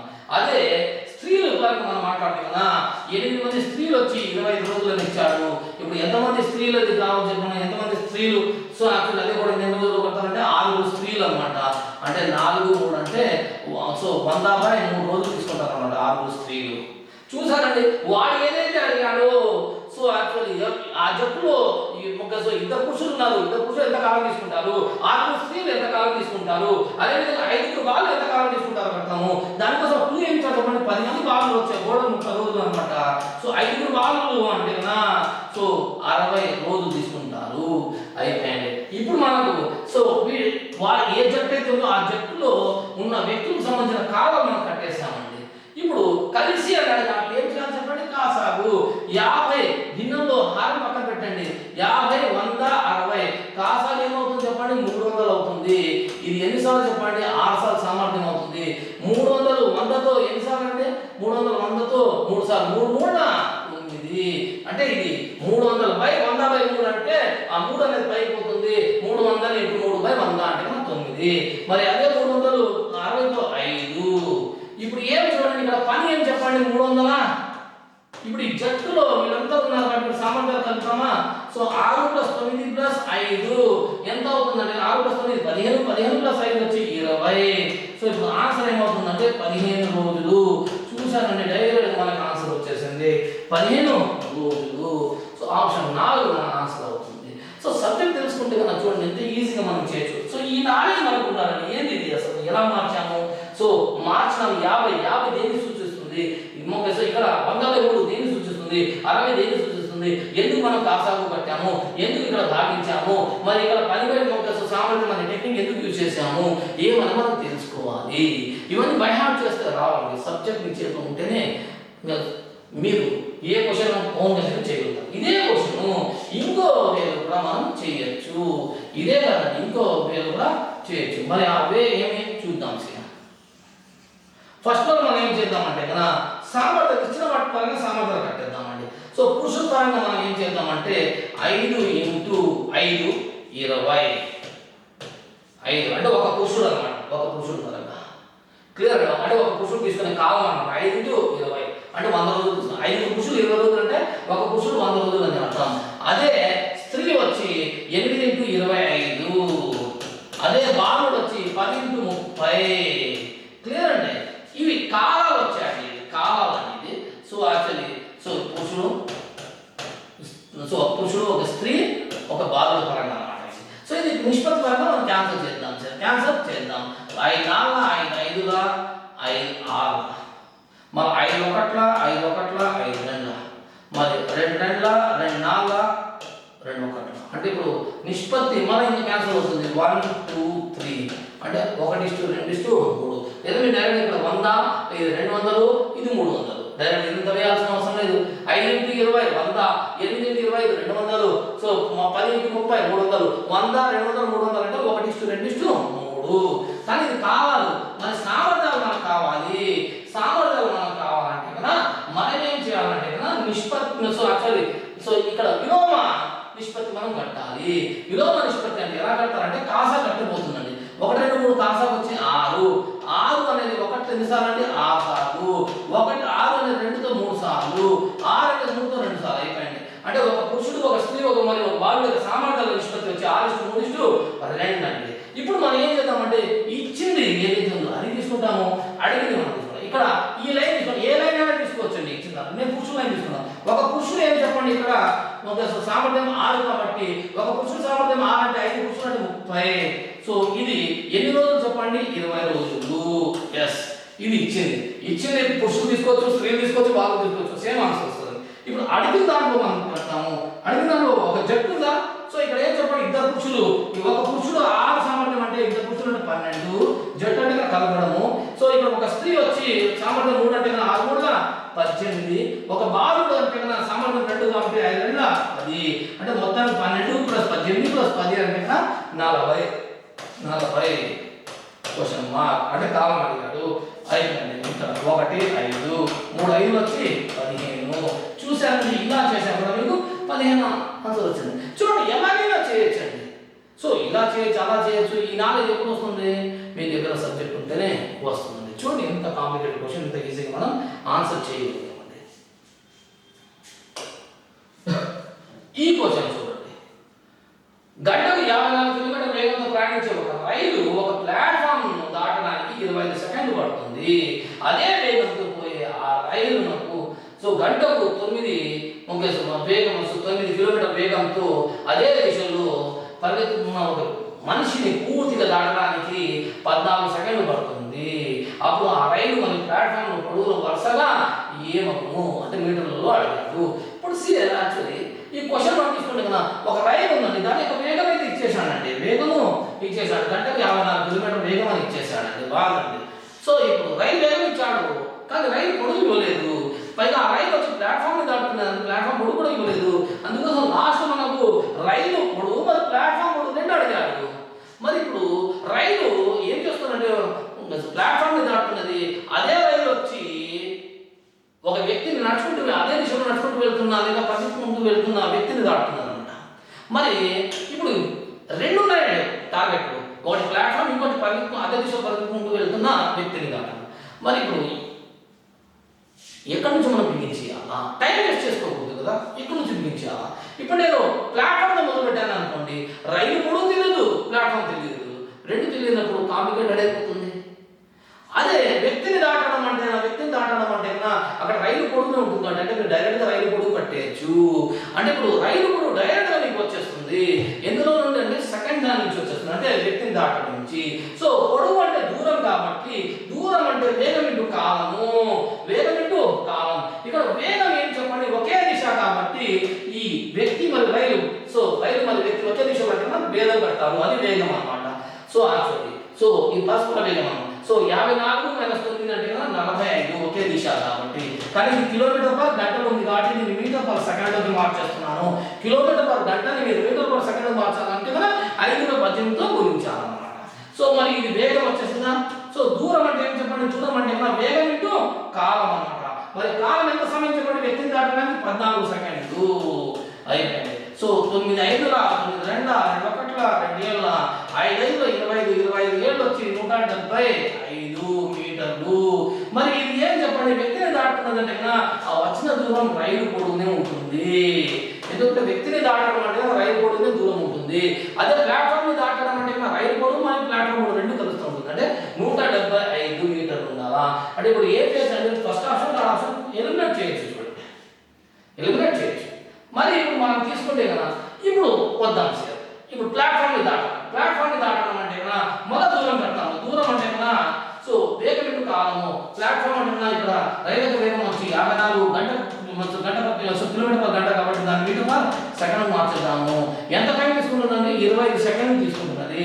సో 18 1 18 3 3 5 15 15 ఇంటూ 25 అంటే 375. మరి 375 అంటే ఇక్కడ దూరం అంటే ఇందులో రెండు ఉంటాయి, రైలు ప్లస్ ప్లాట్ఫామ్ రెండు ఉంటాయి కాబట్టి ప్లాట్ఫామ్ రెండు ఉంటాయి. రైలు కూడా అయితే మనం ఆల్రెడీ కట్టేసాము.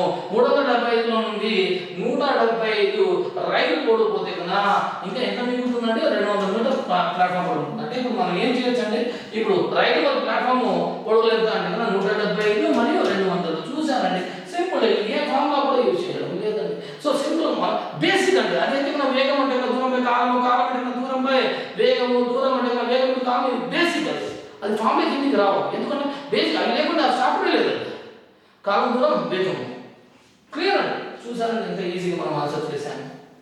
సో ఇక్కడ మీరు గమనించారా, ఎక్కడి నుంచి మనం మొదలు పెడితే తొందరగా వస్తుంది ఆన్సర్. అది ఇక్కడ అంటే ఆ ఆట మనం తెలుసుకోవాలండి.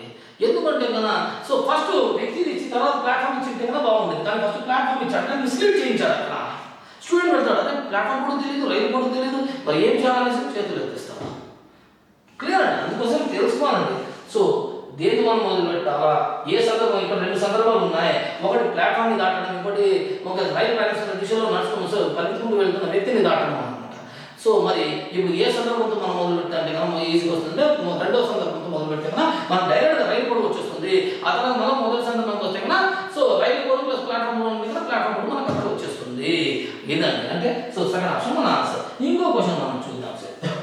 ఈ క్వశ్చన్ చూడండి, ఒకే సమయంలో సమానమైన సొమ్ము ఏ మరియు బీలకు ఇవ్వబడింది. 3 సంవత్సరాల తర్వాత 10% బాగుపడింది. మొత్తాన్ని ఏ మరియు సాగిన 10% చక్రవడ్డీతో మొత్తాన్ని బికి తిరిగి ఇచ్చారన్నమాట. బి సో తిరిగి చెల్లించారు. వారు చెల్లించిన మొత్తం సొమ్ముల భేదం వచ్చి 46 రూపాయలు 50 పైసలు. అయితే వారికి ఒక్కొక్కరికి ప్రారంభంలో ఇచ్చిన సొమ్ము ఎంత? మరి ఇక్కడ ఏం చెప్పండి, మనం 3 సంవత్సరాల తర్వాత ఏం చేశాడు చెప్పండి.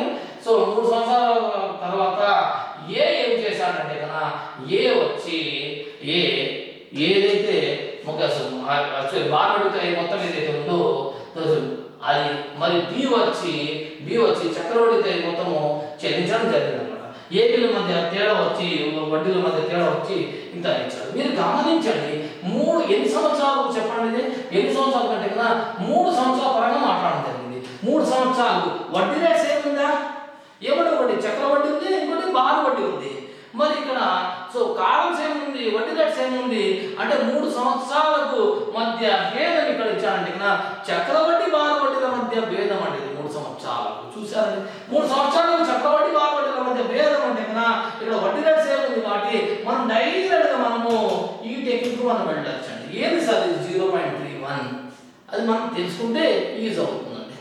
సో నమస్కారం. ఇక్కడ ఇప్పుడు ఏమంటే మీరు ఇదంతా చూడాలండి ఎలా రాశాను అనేసి. మీరు చూడాల్సింది సార్ ఈ టెక్నిక్ పెడితే తొందరగా వస్తుందా రాదా, ఇదంతా బయట చేయాల్సిన అవసరం లేదండి. సబ్జెక్ట్లో మీకు వచ్చేస్తుంది అన్నమాట.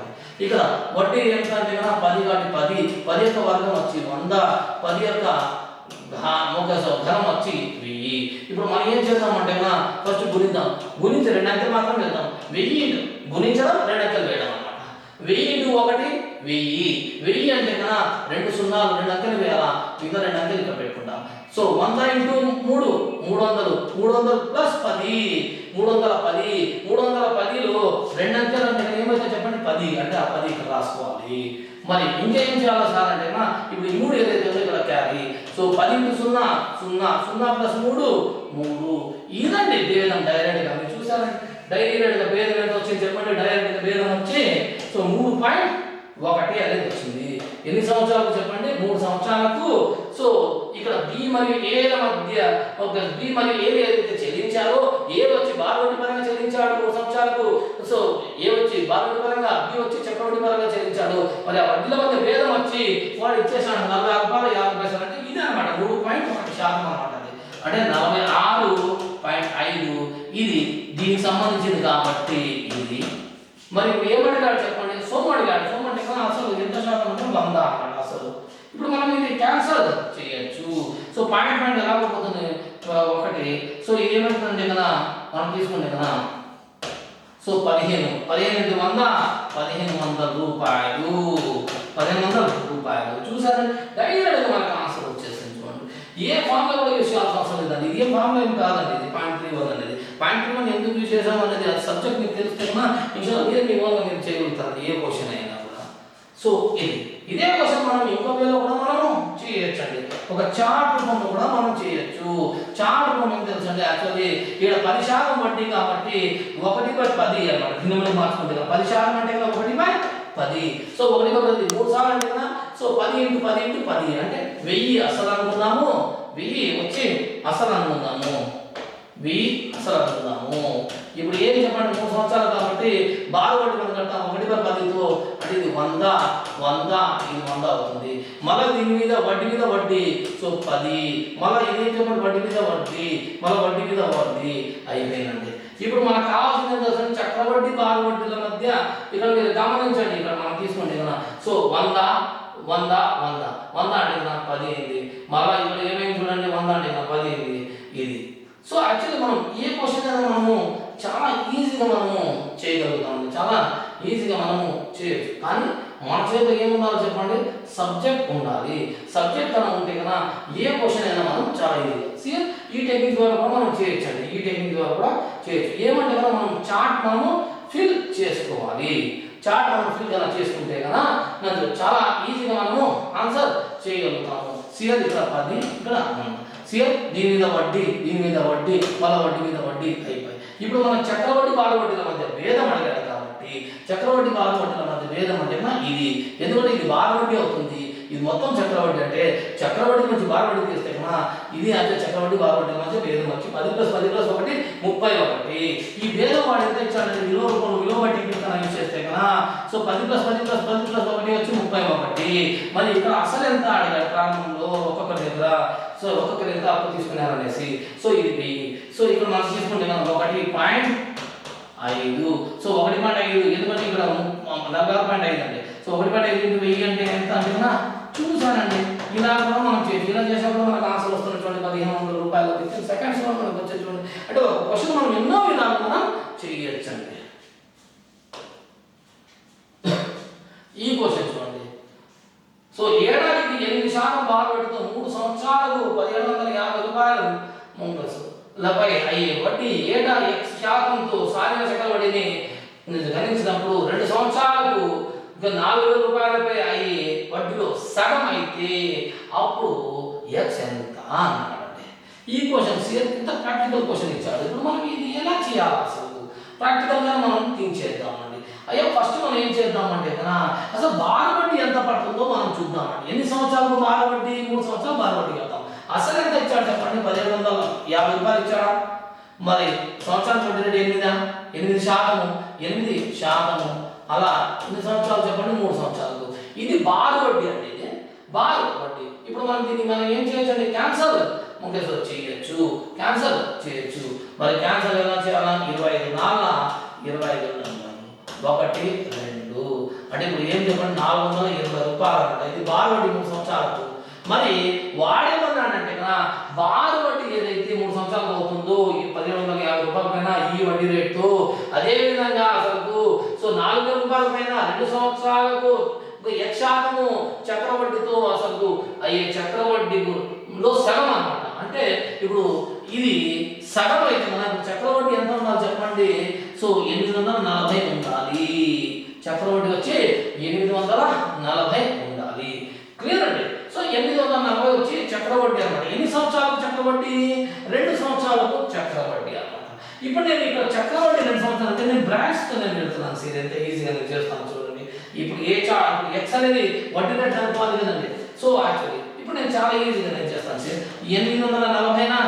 సో ఇప్పుడు ఫస్ట్ మనం ఏం చేద్దామంటే కదా బార్వడ్డీ వచ్చి ఇక్కడ సగం పరంగా మనం అసలు ఇక్కడ మనం తీసుకుంటే కదా 200 సో 400 సో 800 ప్లస్ ఇది ఒక 40 ఎక్స్ట్రా అంటే అయిపోయిందండి. ఇది వడ్డీ రేట్ మనం కట్టచ్చు 40/400 × 100 క్యాన్సల్ అయ్యి సో 10% వచ్చి ఇది ఆప్షన్ 3 మన ఆన్సర్ అవుతుంది. ఇది 10/4 ఇది నా ఎనీ ఆన్సర్ వచ్చి 10%. చూసాను ఎంత ఈజీగా మనం కట్టాం. లేదు సార్ నాకు అర్థం కాలేదు ఇది. మరి ఇప్పుడు మనం ఏం చేయాలి, ఇంకో వేలో కూడా మనం వెళ్ళచ్చు. సో 840 అనేది ఏమైంది, సో 420 అనేది బార్వడ్డీ 3 సంవత్సరాలు అయిందండి. ఈ బార్ వడ్డీ అనేది 2 సంవత్సరాల చక్రవడ్డీలో సగం అన్నాడు. అంటే ఇప్పుడు చక్రవడ్డీ 840 ఉండాలి. మరి ఇప్పుడు ఇక్కడ మనం తీసుకుంటే కదా అసలు ఎంత అండి 4,000 రూపాయలు అసలు అయితే మరి చక్రవడ్డీ 845 రూపాయలు అంటే 4,840. ఇది 2 సంవత్సరాల పరంగా మనం తీసుకుందాము. 2 సంవత్సరాలు సున్నా క్యాన్సిల్ చేస్తున్నాము. 2 సంవత్సరాల పరంగా అంటే కదా దీన్ని మనం ఎలా రాయొచ్చండి 20 రాయొచ్చు. అంటే 2 స్టేజెస్ అన్నమాట. ఇది ఎలా రాయొచ్చండి 22 రాయొచ్చు. సో ఇప్పుడు వడ్డీ రేట్ అంటే ఒక లైన్ మనం తీసుకుంటే మనకు ఆన్సర్ వచ్చేస్తుంది. ఇలా కూడా మనం చేయొచ్చు. 20 ఎంత పెరిగిందంటే 2. సో 5 2 5 10. చూసాను ఒక క్వశ్చన్ మనం ఈ విధంగా చూడండి. 5 మనం ఎంత ఈజీగా మనం చేసాం. క్వశ్చన్ కనుక తీసుకోవడం ఎంత కాంప్లికేటెడ్గా ఉంది. క్వశ్చన్ చాలా కాంప్లికేటెడ్గా ఉంది కానీ మనం చాలా ఈజీగా చేసామండి. క్లియర్ అండి. సో ఈ కాన్సెప్ట్ మనం తెలుసుకోండి. నేనేమో డైరెక్ట్గా వేసానండి కానీ మీరు కాన్సెప్ట్ తెలుసుకోవాలండి. కాన్సెప్ట్ ఎలా తెలుసుకుంటే కన్నా ఇలాంటి క్వశ్చన్స్ చాలా ఈజీగా మీరు ఆన్సర్ చేయగలుగుతారండి. ఈ క్వశ్చన్ చూడండి 20% సో సంవత్సర రేటుతో 1,600 రూపాయల సొమ్ము చక్రవడ్డీపై 2 సంవత్సరాలకు తీసుకున్నారు. వడ్డీని సంవత్సరానికి ఒకసారి వచ్చే వడ్డీకి ప్రతి 6 సంవత్సరాలకు ఒకసారి వచ్చే వడ్డీకి మధ్య గల వ్యత్యాసము సొమ్ము రూపంలో ఎంత అన్నాడు.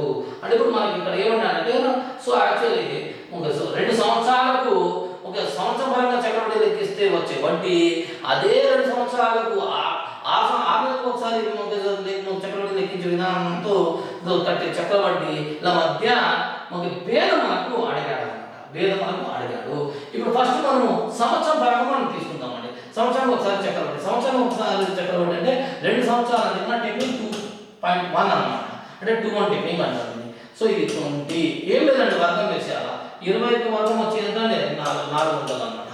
అయిపోయి గుణించాలా 2 అంకెలు వేయాలండి. 400 × 100 సో 400 × 1 సో 400 అంటే 2 సున్నాలు వేయాలి 4 తీసుకోవాలా. సో 22 40 40 + 4 44 అంటే ఇదండి. సో ఇది 2 సంవత్సరాలకు సంవత్సరం పరంగా చక్రవడ్డీ. అదే 2 సంవత్సరాలకు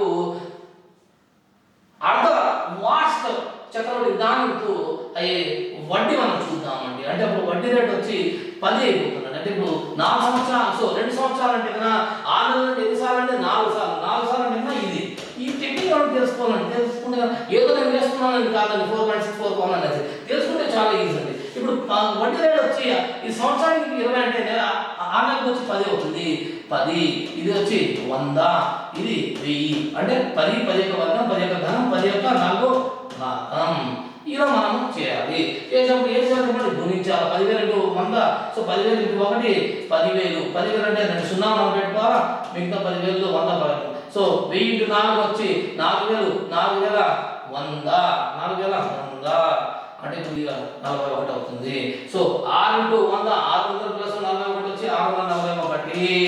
మరి ఇక్కడ సో 10 × 4 40 40 + 6 46. సో అంటే ఇది చక్రవడ్డీ అంటే 2 సంవత్సరాలకు ప్రతి 6 నెలలకు ఒకసారి చక్రవడ్డీ లెక్కిస్తే అన్నమాట. మరి ఇప్పుడు మధ్య భేదం అంటే ఇదైతే సంవత్సరం పరంగా ఇదైతే 6 నెలల పరంగా భేదం ఎంత అవుతుంది చెప్పండి 2.41 అవుతుంది. ఎందుకంటే ఇది 46.41 ఇది 44 కదా ఒక 2.41 భేదం అయింది. ఇప్పుడు భేదం వాడు ఇచ్చేసినాడు. భేదం యాక్చువల్లీ ఇక్కడ భేదం కట్టమన్నాడు. అసలు ఇచ్చేసినాడు. అసలు ఎంత చెప్పండి 1600. అసలు అంటే కూడా 100. మరి ఇప్పుడు భేదం ఎంత చెప్పండి 2.41 అన్నమాట. 2 సున్నాలు మనం క్యాన్సిల్ చేయొచ్చు. 16 1 16 64 65 సో 65.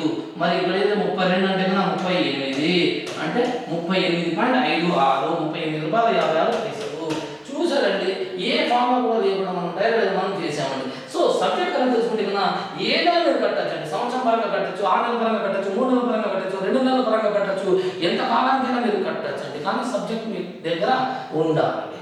చూసారండి 15 సెకండ్స్ మనం ఆన్సర్ చేయగలిగాము. ఇప్పుడు ఈ క్వశ్చన్ అమిత్ వరుసగా 3 రోజులు 66 కిలోమీటర్లు 88 కిలోమీటర్లు మరియు 110 కిలోమీటర్లు దూరం ప్రయాణించాలి. అతను 3 రోజుల్లో సాధ్యమైనంత ఎక్కువ స్థిర వేగంతో వేగం మాత్రం 3 రోజులు సేమ్ అన్నమాట. కానీ సాధ్యమైనంత స్థిర వేగంతో కిలోమీటర్ల గంటలు ప్రయాణిస్తే పూర్ణాంక సంఖ్య గంటలలో ప్రతిరోజు అంటే సో కాలం కూడా ఇక్కడ పూర్ణాంక సంఖ్య ఉండాలా అంటే కంపల్సరీ ఇక్కడ దినాలు ఏం లేకుండా ఉండాలి. ప్రతిరోజు ఒక సంబంధిత దూరాలు అతను చేరుకుంటాడు. ప్రయాణాన్ని పూర్తి చేయడానికి అతనికి ఎన్ని గంటలు పట్టింది? ఇప్పుడు సీఎం 3 వర్షాలు ప్రయాణించాడు. మొదటి రోజు 66 కిలోమీటర్లు ప్రయాణించాలి. ఎంత కాలము? కాలం అంటే ఏం చేస్తారు చెప్పండి? సో దూరాన్ని వేగంతో భాగించాలా? సో ఇప్పుడు అదే విధంగా ఇక్కడ మనం తీసుకున్న 88 ఇది ఏం చెప్పండి అసలు తెలియదు. మరి అదే విధంగా 110 ఇక్కడ కూడా సో వేగం మాత్రం సేమ్ అండి. మరి ఇప్పుడు గరిష్ట వేగం తీసుకోవాలి కదండి. ఎందుకంటే ఎక్కువ స్థిర వేగం అన్నాడు. గరిష్ట వేగం అంటే వీటి యొక్క గాసాబా కట్టాలి. అంటే ఆ నాలెడ్జ్ ఉండాలి. గాసాబా గరిష్ట సామాన్య వాచకం దాని అప్లికేషన్ తెలిస్తే మన ఈ ప్రాబ్లం ఈజీ అయిపోతుందండి. అంటే ఏదో గాసాబా కట్టేస్తారు కానీ ఏ సందర్భంలో గాసాబా కట్టాలి అనే నాలెడ్జ్ కనుక మీ దగ్గర ఉంటే కన్నా ఇలాంటి క్వశ్చన్ మీరు ఈజీగా ఆన్సర్ చేయొచ్చండి. ఇప్పుడు గాసాబా 66 88 110 అంటే కన్నా గాసాబా 60 సో 22 అవుతుంది. ఎలా అంటే 66 88 110 తేడా వచ్చి 22 ఇక్కడ కూడా తేడా అంటే 22 గాసాబా అవుతుంది. అంటే అది వేగం గరిష్ట వేగం అనుకోవచ్చు. అంటే ఇప్పుడు గరిష్ట వేగం 22 అప్పుడు ఏమైందంటే కరెక్ట్గా క్యాన్సల్ అవుతాయి చూడండి. సో ఇప్పుడు 3 సార్ల ఇదేం చెప్పండి 4 సార్ల ఇదేం చెప్పండి 5 సార్ల మొత్తం కాలం వచ్చి 3 + 4 + 5 కాలం ఎలా వచ్చింది అంటే దూరంలో వేగం వచ్చి కాలం వస్తుంది. 3 + 4 + 5 వచ్చి 12. సో 12 గంటలు మొత్తం ఎన్ని గంటలు అండి? 12 గంటలు.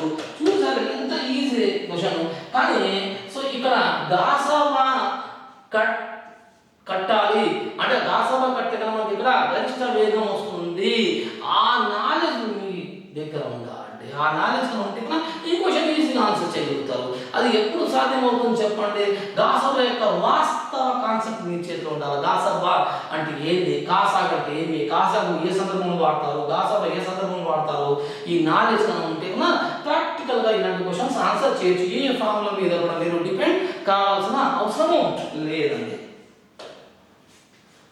ఈ క్వశ్చన్ చూడండి. రజనీ దగ్గర ఒక డిజిటల్ వాచ్ ఉంది. అది 24 గంటల ఫార్మాట్ లో ఉందన్నమాట. సో ఫార్మాట్ సమయాన్ని చూపుతుంది. వాచ్ లో ఇప్పుడు సమయం వచ్చి 23:45 20:45 అంటే 11:45 రాత్రి అని అర్థం. కాగా ఏ నిమిషాలను దాటిన తర్వాత అంటే ఏ నిమిషాలను దాటిన తర్వాత ఓకే మళ్ళీ 4 పూర్ణ సంఖ్యలు ఎడమ నుండి కుడి వైపుకు ఆరోహణ క్రమంలో అమర్చబడిన విధానంగా వాచ్ సమయాన్ని చూపుతుంది. అయితే ఏ విలువ ఎంత అవుతుందని అడిగాడు. ఇప్పుడు సమయం ఎంత చెప్పండి? 23:45 అండి. క్లియర్ అండి. సో ఇప్పుడు ఆరోహణ క్రమంలో అమర్చాలి. ఆరోహణ క్రమం అంటే పెరుగుతూనే ఉండాలి. ఇప్పుడు మీరు ఇక్కడ సేర్ 5 పెట్టు. సో యాక్చువల్లీ ఇక్కడ మీరు సేర్ సో వరుస పైన ఇక్కడ ఎలా ఉండాలంటే అసలు సో ఇక్కడ 4 వరుస సంఖ్యలు ఉండాలండి. సో ఇప్పుడు మనం నెక్స్ట్ సంఖ్య మనం తీసుకుంటే కదా సో 1 2 3 అనేది వస్తుంది. ఇప్పుడు చూడండి ఇది కూడా సమయమే. దీని తర్వాత అంటే ఇది 7 నిమిషాల తర్వాత అంటే పైగా ఎడమ నుండి ఇప్పుడు వాస్తవంగా యాక్చువల్లీ ఇక్కడ వరుస క్రమంలో ఉంటాయండి. అంటే ఆరోహణ వరుస క్రమంలో ఉంటాయండి. వరుస అనేది ఉండాలండి. వరుస క్రమంలో ఉంటాయి. అంటే ఇప్పుడు మీరు గమనిస్తే కదా ఇప్పుడు 7 నిమిషాల తర్వాత అంటే ఇప్పుడు 23:45 సో 1:23 మధ్య 8 నిమిషాల తేడా అంటే కదా ఇక్కడ మీరు తీసుకుంటే 12 అవ్వడానికి 15 నిమిషాలు. మరి ఇక్కడ 1:23 అంటే కదా 23 నిమిషాలు. సో ఇక్కడ మీరు తీసుకుంటే కదా సో 1:23 అంటే కదా సో 1 గంట అంటే 60 + 23 వచ్చి 83 ప్లస్ ఇది ఒక 15 అంటే 98 నిమిషాలు. ఇది అంటే 98 నిమిషాలు. 98 నిమిషాల తర్వాత ఇది మళ్ళీ ఏమైనా దగ్గర ఆరోహణ క్రమంలో వచ్చిందన్నమాట. క్లియర్. పైగా ఇది వరుస సంఖ్యలు ఉండాలండి. ఇక్కడ వరుస అనే పదము వాడాలి. నా ఎనీహా సో వరుస ఉందనుకుందాము.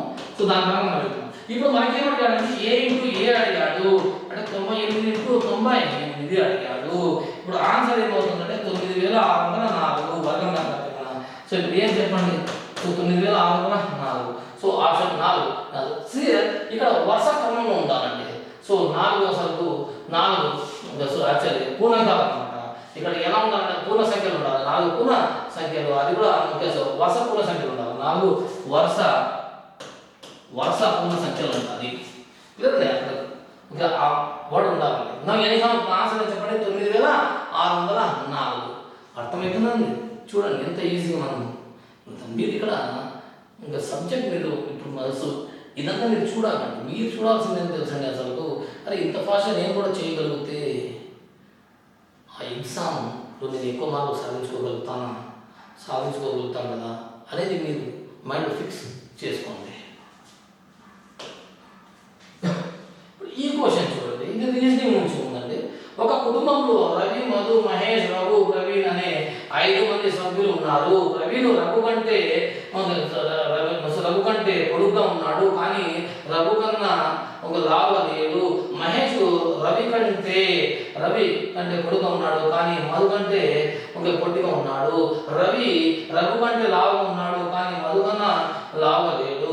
ప్రవీణ్ మహేష్ కంటే సన్నగా ఉన్నాడు, మరి మహేష్ రఘు కంటే సన్నగా ఉన్నాడు. ఆ కుటుంబ సభ్యుల బరువులను ఆరోహణ క్రమంలో లావుగా ఉన్న వాళ్ళ పరంగా మొదటే, మరి సన్నగా ఉన్న వాళ్ళ పరంగా చివరి సో ఉంచితే సో ఇప్పుడు ఏం చెప్పండి, ఇక్కడ మనం తీసుకుంటే కన్నా సో ఆరోహణ క్రమంలో అంతే కదా, మధ్యలో ఎవరు వస్తారని అడిగారు. మధ్యలో సో ఫస్ట్ ఒక లావుగా వాడు, తర్వాత సన్నగా ఉండేవాడు.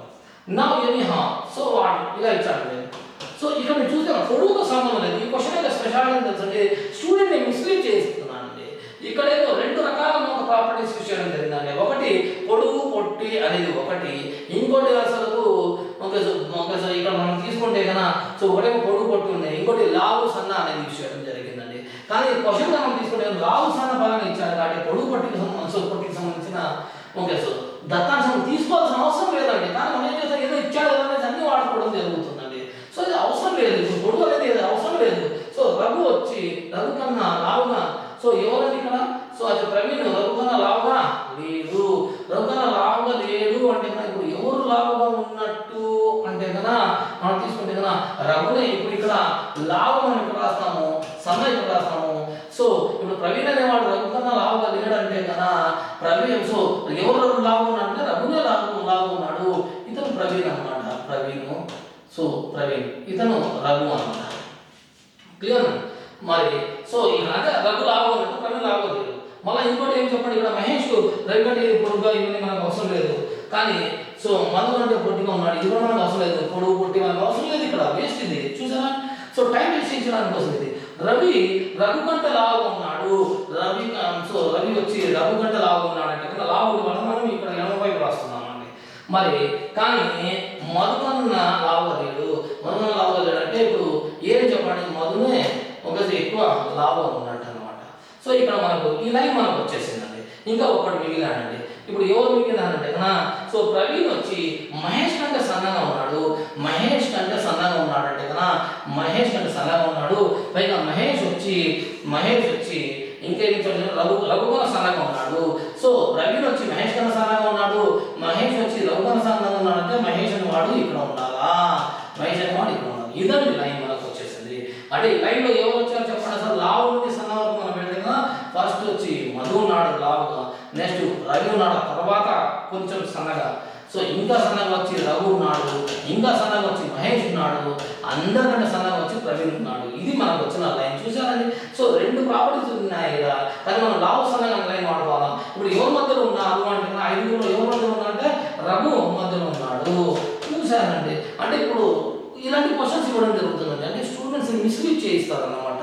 అందుకోసం మనం కూడా ఏం చేయాలంటే ఆ క్వశ్చన్ని ఫస్ట్ అండర్స్టాండ్ చేసుకోవాలి. ఏమి ఇచ్చాడు, ఏం అడిగాడు, మరి అడగడానికి కోసం ఇచ్చిన మాటలు మనం ఏం వాడుకోవాలా అనేది ఆ నాలుగు మాట్లాడుకుంటే ఇక్కడ ఇన్షాల్లా చాలా ఈజీగా మనం చేయొచ్చు. చూడండి, ఒక లైన్లో మనకు ఆన్సర్ అయిపోయింది. చూడండి ఈ క్వశ్చన్ చూడండి.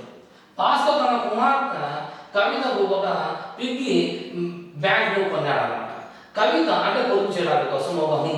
సో కవిత తన డబ్బును పొదుపు చేయడం ప్రారంభించింది అన్నమాట. మార్చి 1, 2024 ఆమె ₹1 ఆదా చేసి అందులో వేసింది అనమాట. అంటే ఆదా చేసింది. సో ఆదా చేయడానికి కోసం పొదుపు చేయడానికి కోసం ఈ పిగ్గి బ్యాంక్ని యూజ్ చేయడం జరుగుతుంది, అంటే ముందు యూజ్ చేయడం జరుగుతుంది. సో ఇది మార్చి 1 మనం చూసుకుంటే కదా ఎంతంటే ₹1 ఆదా చేసింది అనమాట. మళ్ళీ ఇప్పుడు ఏం చేసి చెప్పండి, 2వ తేదీ నుండి మార్చి 2 ఏం చేసిందంటే కదా ముందు రోజు ఎంత అయితే ఆలోచించింది దానిలో ₹1 ఎక్కువ ఆలోచించింది, అంటే ఇప్పుడు ₹2 ఆలోచించినట్టు. మరి 3వ రోజు వచ్చి ₹3, సో ₹2 ఆదంటే ₹1 ఎక్కువ అంటే ₹3 అన్నమాట. అలా చేస్తూ అలా సంపూర్ణ వర్గం రావాలంటండి. సో ఖచ్చితమైన స్క్వేర్గా రావాలంటే సంపూర్ణ వర్గం రావాలి. అంటే ఇవి మనం పూర్తిగా సంపూర్ణ వర్గం రావాలి. సో ఇప్పుడు మనం పూర్తిగా వెళ్తాము 4. సో ఇప్పుడు ఏం చూడండి 1 + 2 3 సంపూర్ణ వర్గం కాదు. 3 + 3 6 సంపూర్ణ వర్గం. 6 + 4 10 సంపూర్ణ వర్గం కాదు. 10 + 5 15 సంపూర్ణ వర్గం కాదు. 15 + 6 21 సంపూర్ణ వర్గం కాదు. 21 + 7 వచ్చి 28 సంపూర్ణ వర్గం కాదు. 28 + 8 36 సంపూర్ణ వర్గం అవుతుంది. 36. సో యాక్చువల్లీ 8 అంటే 7 వరకు మీరు పూర్తిగా సంపూర్ణ వర్గం వస్తుంది. 1 + 2 + 3 + 4 + 5 + 6 + 7 + 8 1 + 2 3 3 + 2 3 6 6 + 5 10 10 + 5 15 + 6 21 21 + 7 28 + 8 వచ్చి 36 36 అనే మొత్తం వచ్చి 36 అనేది సంపూర్ణ వర్గమా కాదా చెప్పండి. ఎందుకు దీన్ని ఎలా రాయొచ్చు? 6 కొత్త వర్గం రాయొచ్చు. అంటే ఇప్పుడు ఇక్కడ మనం స్టార్ అది ఏ తేదీ వస్తుంది అన్నాడు. ఇది 3వ తేదీ, ఇది 4వ తేదీ, 5వ తేదీ, 6వ తేదీ, 7వ తేదీ, 8వ తేదీ. ఇప్పుడు ఆన్సర్ ఏం చెప్పండి? మార్చ్ 8 2024. చూసారండి ఎంత సింపుల్ చూడండి. ఈ నాలెడ్జ్ మనం ఉంటే కదా అసలు సంపూర్ణ వర్గం అంటే ఏమి అసలు. మరి ఇక్కడ సో మునుపటి రోజున ఒక రోజు ₹1 ఎక్కువ ఆదా చేయడం జరిగింది అంటే కదా ఎలా అసలు ఎలా రాయాలి ఆ నాలెడ్జ్ ఉంటే కదా ఈ క్వశ్చన్ ఆన్సర్ చేసేయచ్చు. మరి ఈ క్వశ్చన్ చూడండి ఇక్కడ ఏమి ఇచ్చాడు చూడండి. వైర్లను బిగించడానికి ఒక ఎలక్ట్రికల్ లైన్ మ్యాన్ వచ్చి ఇంకా 50 మీటర్ల ఎత్తు ఉన్న స్తంభం పైకి ఎక్కాలి. మొదటి నిమిషంలో 5 మీటర్లు పైకి మనం చేస్తాం ఎగబాగా అంటే ఎక్కాడు అన్నమాట. తర్వాత నిమిషంలో 2 మీటర్లు మేర కిందకు జారిపోయాడు. అతను పోల్ పైకి చేరే వరకు అదే విధానాన్ని పునరావృతం చేశాడు. అంటే 5 మీటర్లు ఎక్కడం 2 మీటర్లు కింది జాడడం, 5 మీటర్లు ఎక్కడం 2 మీటర్లు కింది జాడడం వల్ల. అయితే అతను 24వ నిమిషంలో ఎంత ఎత్తులో ఉన్నాడు మరియు పోల్ పైకి చేరుకోవడానికి అతను ఎన్నిసార్లు పైకి వెళ్ళాలి అని అడిగాడు. ఇప్పుడు ఏం తెలుసండి ఇక్కడ ఫస్ట్ ఇక్కడ ప్రక్రియ పైకి ఎక్కే ప్రక్రియ ఎప్పుడు పూర్తవుతుందంటే కదా స్తంభం పైన కదా అసలు చేయి పెట్టే కదా అతను అయిపోయినట్టే. అంటే ఇక్కడ మొత్తం ఎత్తు వచ్చి ఇక్కడ ఈ 50 మీటర్లు ఎత్తు అండి. సో 50 ఇది లేదండి, ఇది 50 మీటర్లు ఎత్తు అండి స్తంభం. అందులో ఫస్ట్ మనం పైన ఎక్కేది ఏదైతే ఉందో అది లాస్ట్ పక్కన తీసేద్దాం. ఎందుకంటే లాస్ట్ 5 మీటర్లు ఎక్కితే చాలా మనం కిందికి జారాల్సిన అవసరం లేదు. మిగతా 45 మీటర్లు ఏదైతే ఉందో అది పైకి కిందికి జాడడం జరుగుతుంది అనమాట. పైకి కిందికి జాడడం జరుగుతుంది. మరి ఇది పైకి కిందికి జాడడం జరుగుతుంది అంటే ఈ 45 మీటర్లలో 8 మీటర్లు వాస్తవ ఎత్తే అతను ఎక్కినట్టు. సో యాక్చువల్లీ మొదటి నిమిషం 5 మీటర్లు, రెండో నిమిషం 5 మీటర్లు ఎక్కడం మొదటి నిమిషంలో, 2 నిమిషంలో వచ్చి 2 మీటర్లు కిందికి జాడడం అంటే 2 నిమిషాలు 3 మీటర్లు ఎత్తి ఎక్కుతాను అనమాట. 3 సో 3 మీటర్లు అనమాట. అంటే ఇది 15 సార్లు అనమాట. సో 15 సార్లు, ఇది 15 సార్లు. సో 15 సార్లు ఎక్కడం దిగడం అనమాట. ఇదంతా ఎక్కడం అనమాట. అంటే ఇది 15 సార్లు, ఇది ఒకసారి. అంటే మొత్తానికి ఎన్నిసార్లు ఎక్కాడు అంటే కదా 16 సార్లు ఎక్కుతాడు అతను. 16 సార్లు దగ్గర మనకి ఇదే ఆప్షన్ ఉంది. ఇప్పుడు అది యాక్చువల్లీ సెకండ్ మనం 24వ నిమిషంలో ఎంత ఎక్కడని కట్టాల్సిన అవసరం లేదు. డైరెక్ట్ మనం ఆప్షన్ చూస్తే మనం ఒక పదాలు ఉంది. అయినా మనం ఏం చేద్దామంటే 36 ఎలా వచ్చిందో మనం చూద్దాం. సో 24వ నిమిషంలో అంటే కదా ఇక్కడ మీరు సీ నచ్చింది 3తో. సో ఇక్కడ ఆడుకుంటూ వెళ్ళాలి. అంటే ఇక్కడేమో 5 మీటర్లు ఎక్కడ 2 మీటర్లు కింద ఆడాలనుకున్నాం. సో వాస్తవంగా 2 నిమిషాలు 3 మీటర్లు ఎక్కినట్టు అనమాట. మరి 24వ నిమిషం అంటే కదా ఇక్కడ ఏం చెప్పండి అసలు 2 నిమిషాలు 3 మీటర్లు అంటే కదా. సో 24 అంటే నాకు ఎన్నిసార్లు ఎక్కాలి చెప్పండి? 8 సార్లు ఎక్కాలి. 12 సార్లు ఎక్కాలి. ఎన్నిసార్లు ఎక్కాలండి? 12 సార్లు ఎక్కాలి. 12 సార్లు కన్నా సో ఇక్కడ 12 సార్లు కన్నా ఎక్కితే 12 ఎంతండి 24 అవుతుంది.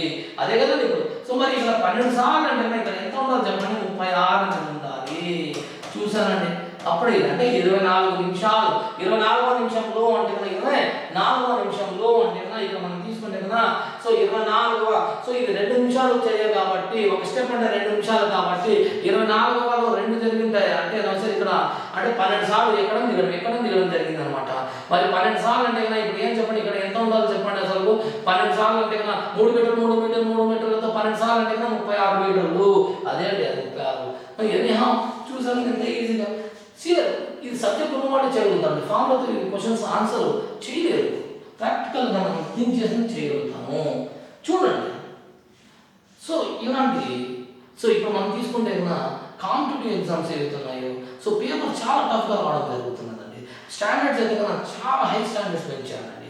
మరి అలాంటి స్టాండర్డ్స్ మనము అచీవ్ చేసుకోవాలంటే ఫస్ట్ మిమ్మల్ని మీరు క్వశ్చన్ చేసుకోవాలి. ఇప్పుడు మీ దగ్గర ఏదైతే నాలెడ్జ్ ఉందో ఆ నాలెడ్జ్ మీరు ఆ స్టాండర్డ్ని అందుకోగలుగుతున్నారా? అందుకోగలుగుతారా? ఇప్పుడు ఏదైతే ఎగ్జామ్స్ రాశారో అందులో అందుకోగలిగారా? మీరు ఒకసారి క్వశ్చన్ మీరు వేసుకోండి. సో మీరు మీ యొక్క స్టాండర్డ్ మీరు పెంచుకోవాలి అనుకుంటే కన్నా, మీ నాలెడ్జ్ మీరు గెయిన్ చేసుకోవాలనుకుంటే కన్నా, ఈ అథమెటిక్ రీజనింగ్ మ్యాథ్స్లో మంచి స్కోర్ మీరు సాధించాలనుకుంటే కన్నా, సో ఈ భాషా స్టడీ సర్కిల్ మీకు వెల్కమ్ చేస్తుందండి. సో ఈ ప్రాక్టీస్ బ్యాచ్ మీరు అటెండ్ కావచ్చు, మంచిగా మీరు ప్రాక్టీస్ చేయొచ్చు. పైగా దీంతో పాటు యాప్ కూడా ఉందండి, భాషా స్టడీ సర్కిల్ యాప్ ఉంది. యాప్లో అయితే ఫుల్ కోర్స్ అవైలబుల్గా ఉంది. మీరు చేయాల్సిన ఒకటే, భాషా స్టడీ సర్కిల్ ప్లేస్టోర్కి వెళ్ళి భాషా స్టడీ సర్కిల్ యాప్ని డౌన్లోడ్ చేసుకొని అందులో మీ మొబైల్ ఫోన్తో రిజిస్టర్ చేయండి. ఇంకా తర్వాత మీరు స్టోర్లోకి వెళ్తే స్టోర్లో అయితే అథమెటిక్ రీజనింగ్ ప్యూర్ మ్యాథ్స్ ఇంకా ఫుల్ కోర్స్ అవైలబుల్గా ఉంది. సో అందులో నుంచి మీరు డైరెక్ట్గా మీరు పర్చేస్ చేయొచ్చు. ఎవరికైతే ఫుల్ కోర్స్ కావాలనుకుంటున్నారో వారైతే యాప్ వెళ్ళి స్టోర్ నుండి కోర్స్ పర్చేస్ చేసుకోవచ్చు. లేదు సార్ నేను ప్రాక్టీస్ చేయాలనుకుంటున్నాను, ప్రాక్టీస్ చేసే వాళ్ళకైతే ఇది ఒక బెస్ట్ ఆపర్చునిటీ. సో మీకైతే సో ఈ యూట్యూబ్లో రెగ్యులర్గా వీడియోస్ వస్తూనే ఉంటాయి. ఆ వీడియోస్ని మీరు ఫాలో చేస్తూ ఉండండి. సో మంచిగా ప్రాక్టీస్ చేస్తుండండి. ఇంకా మీ ఫ్రెండ్స్ ఎవరైనా ఉంటే వారికి కూడా ఈ లింక్స్ని మీరు పాస్ ఆన్ చేయండి, వాళ్ళు కూడా బెనిఫిట్ పొందుతారు. Anyhow, thank you very much for watching this class.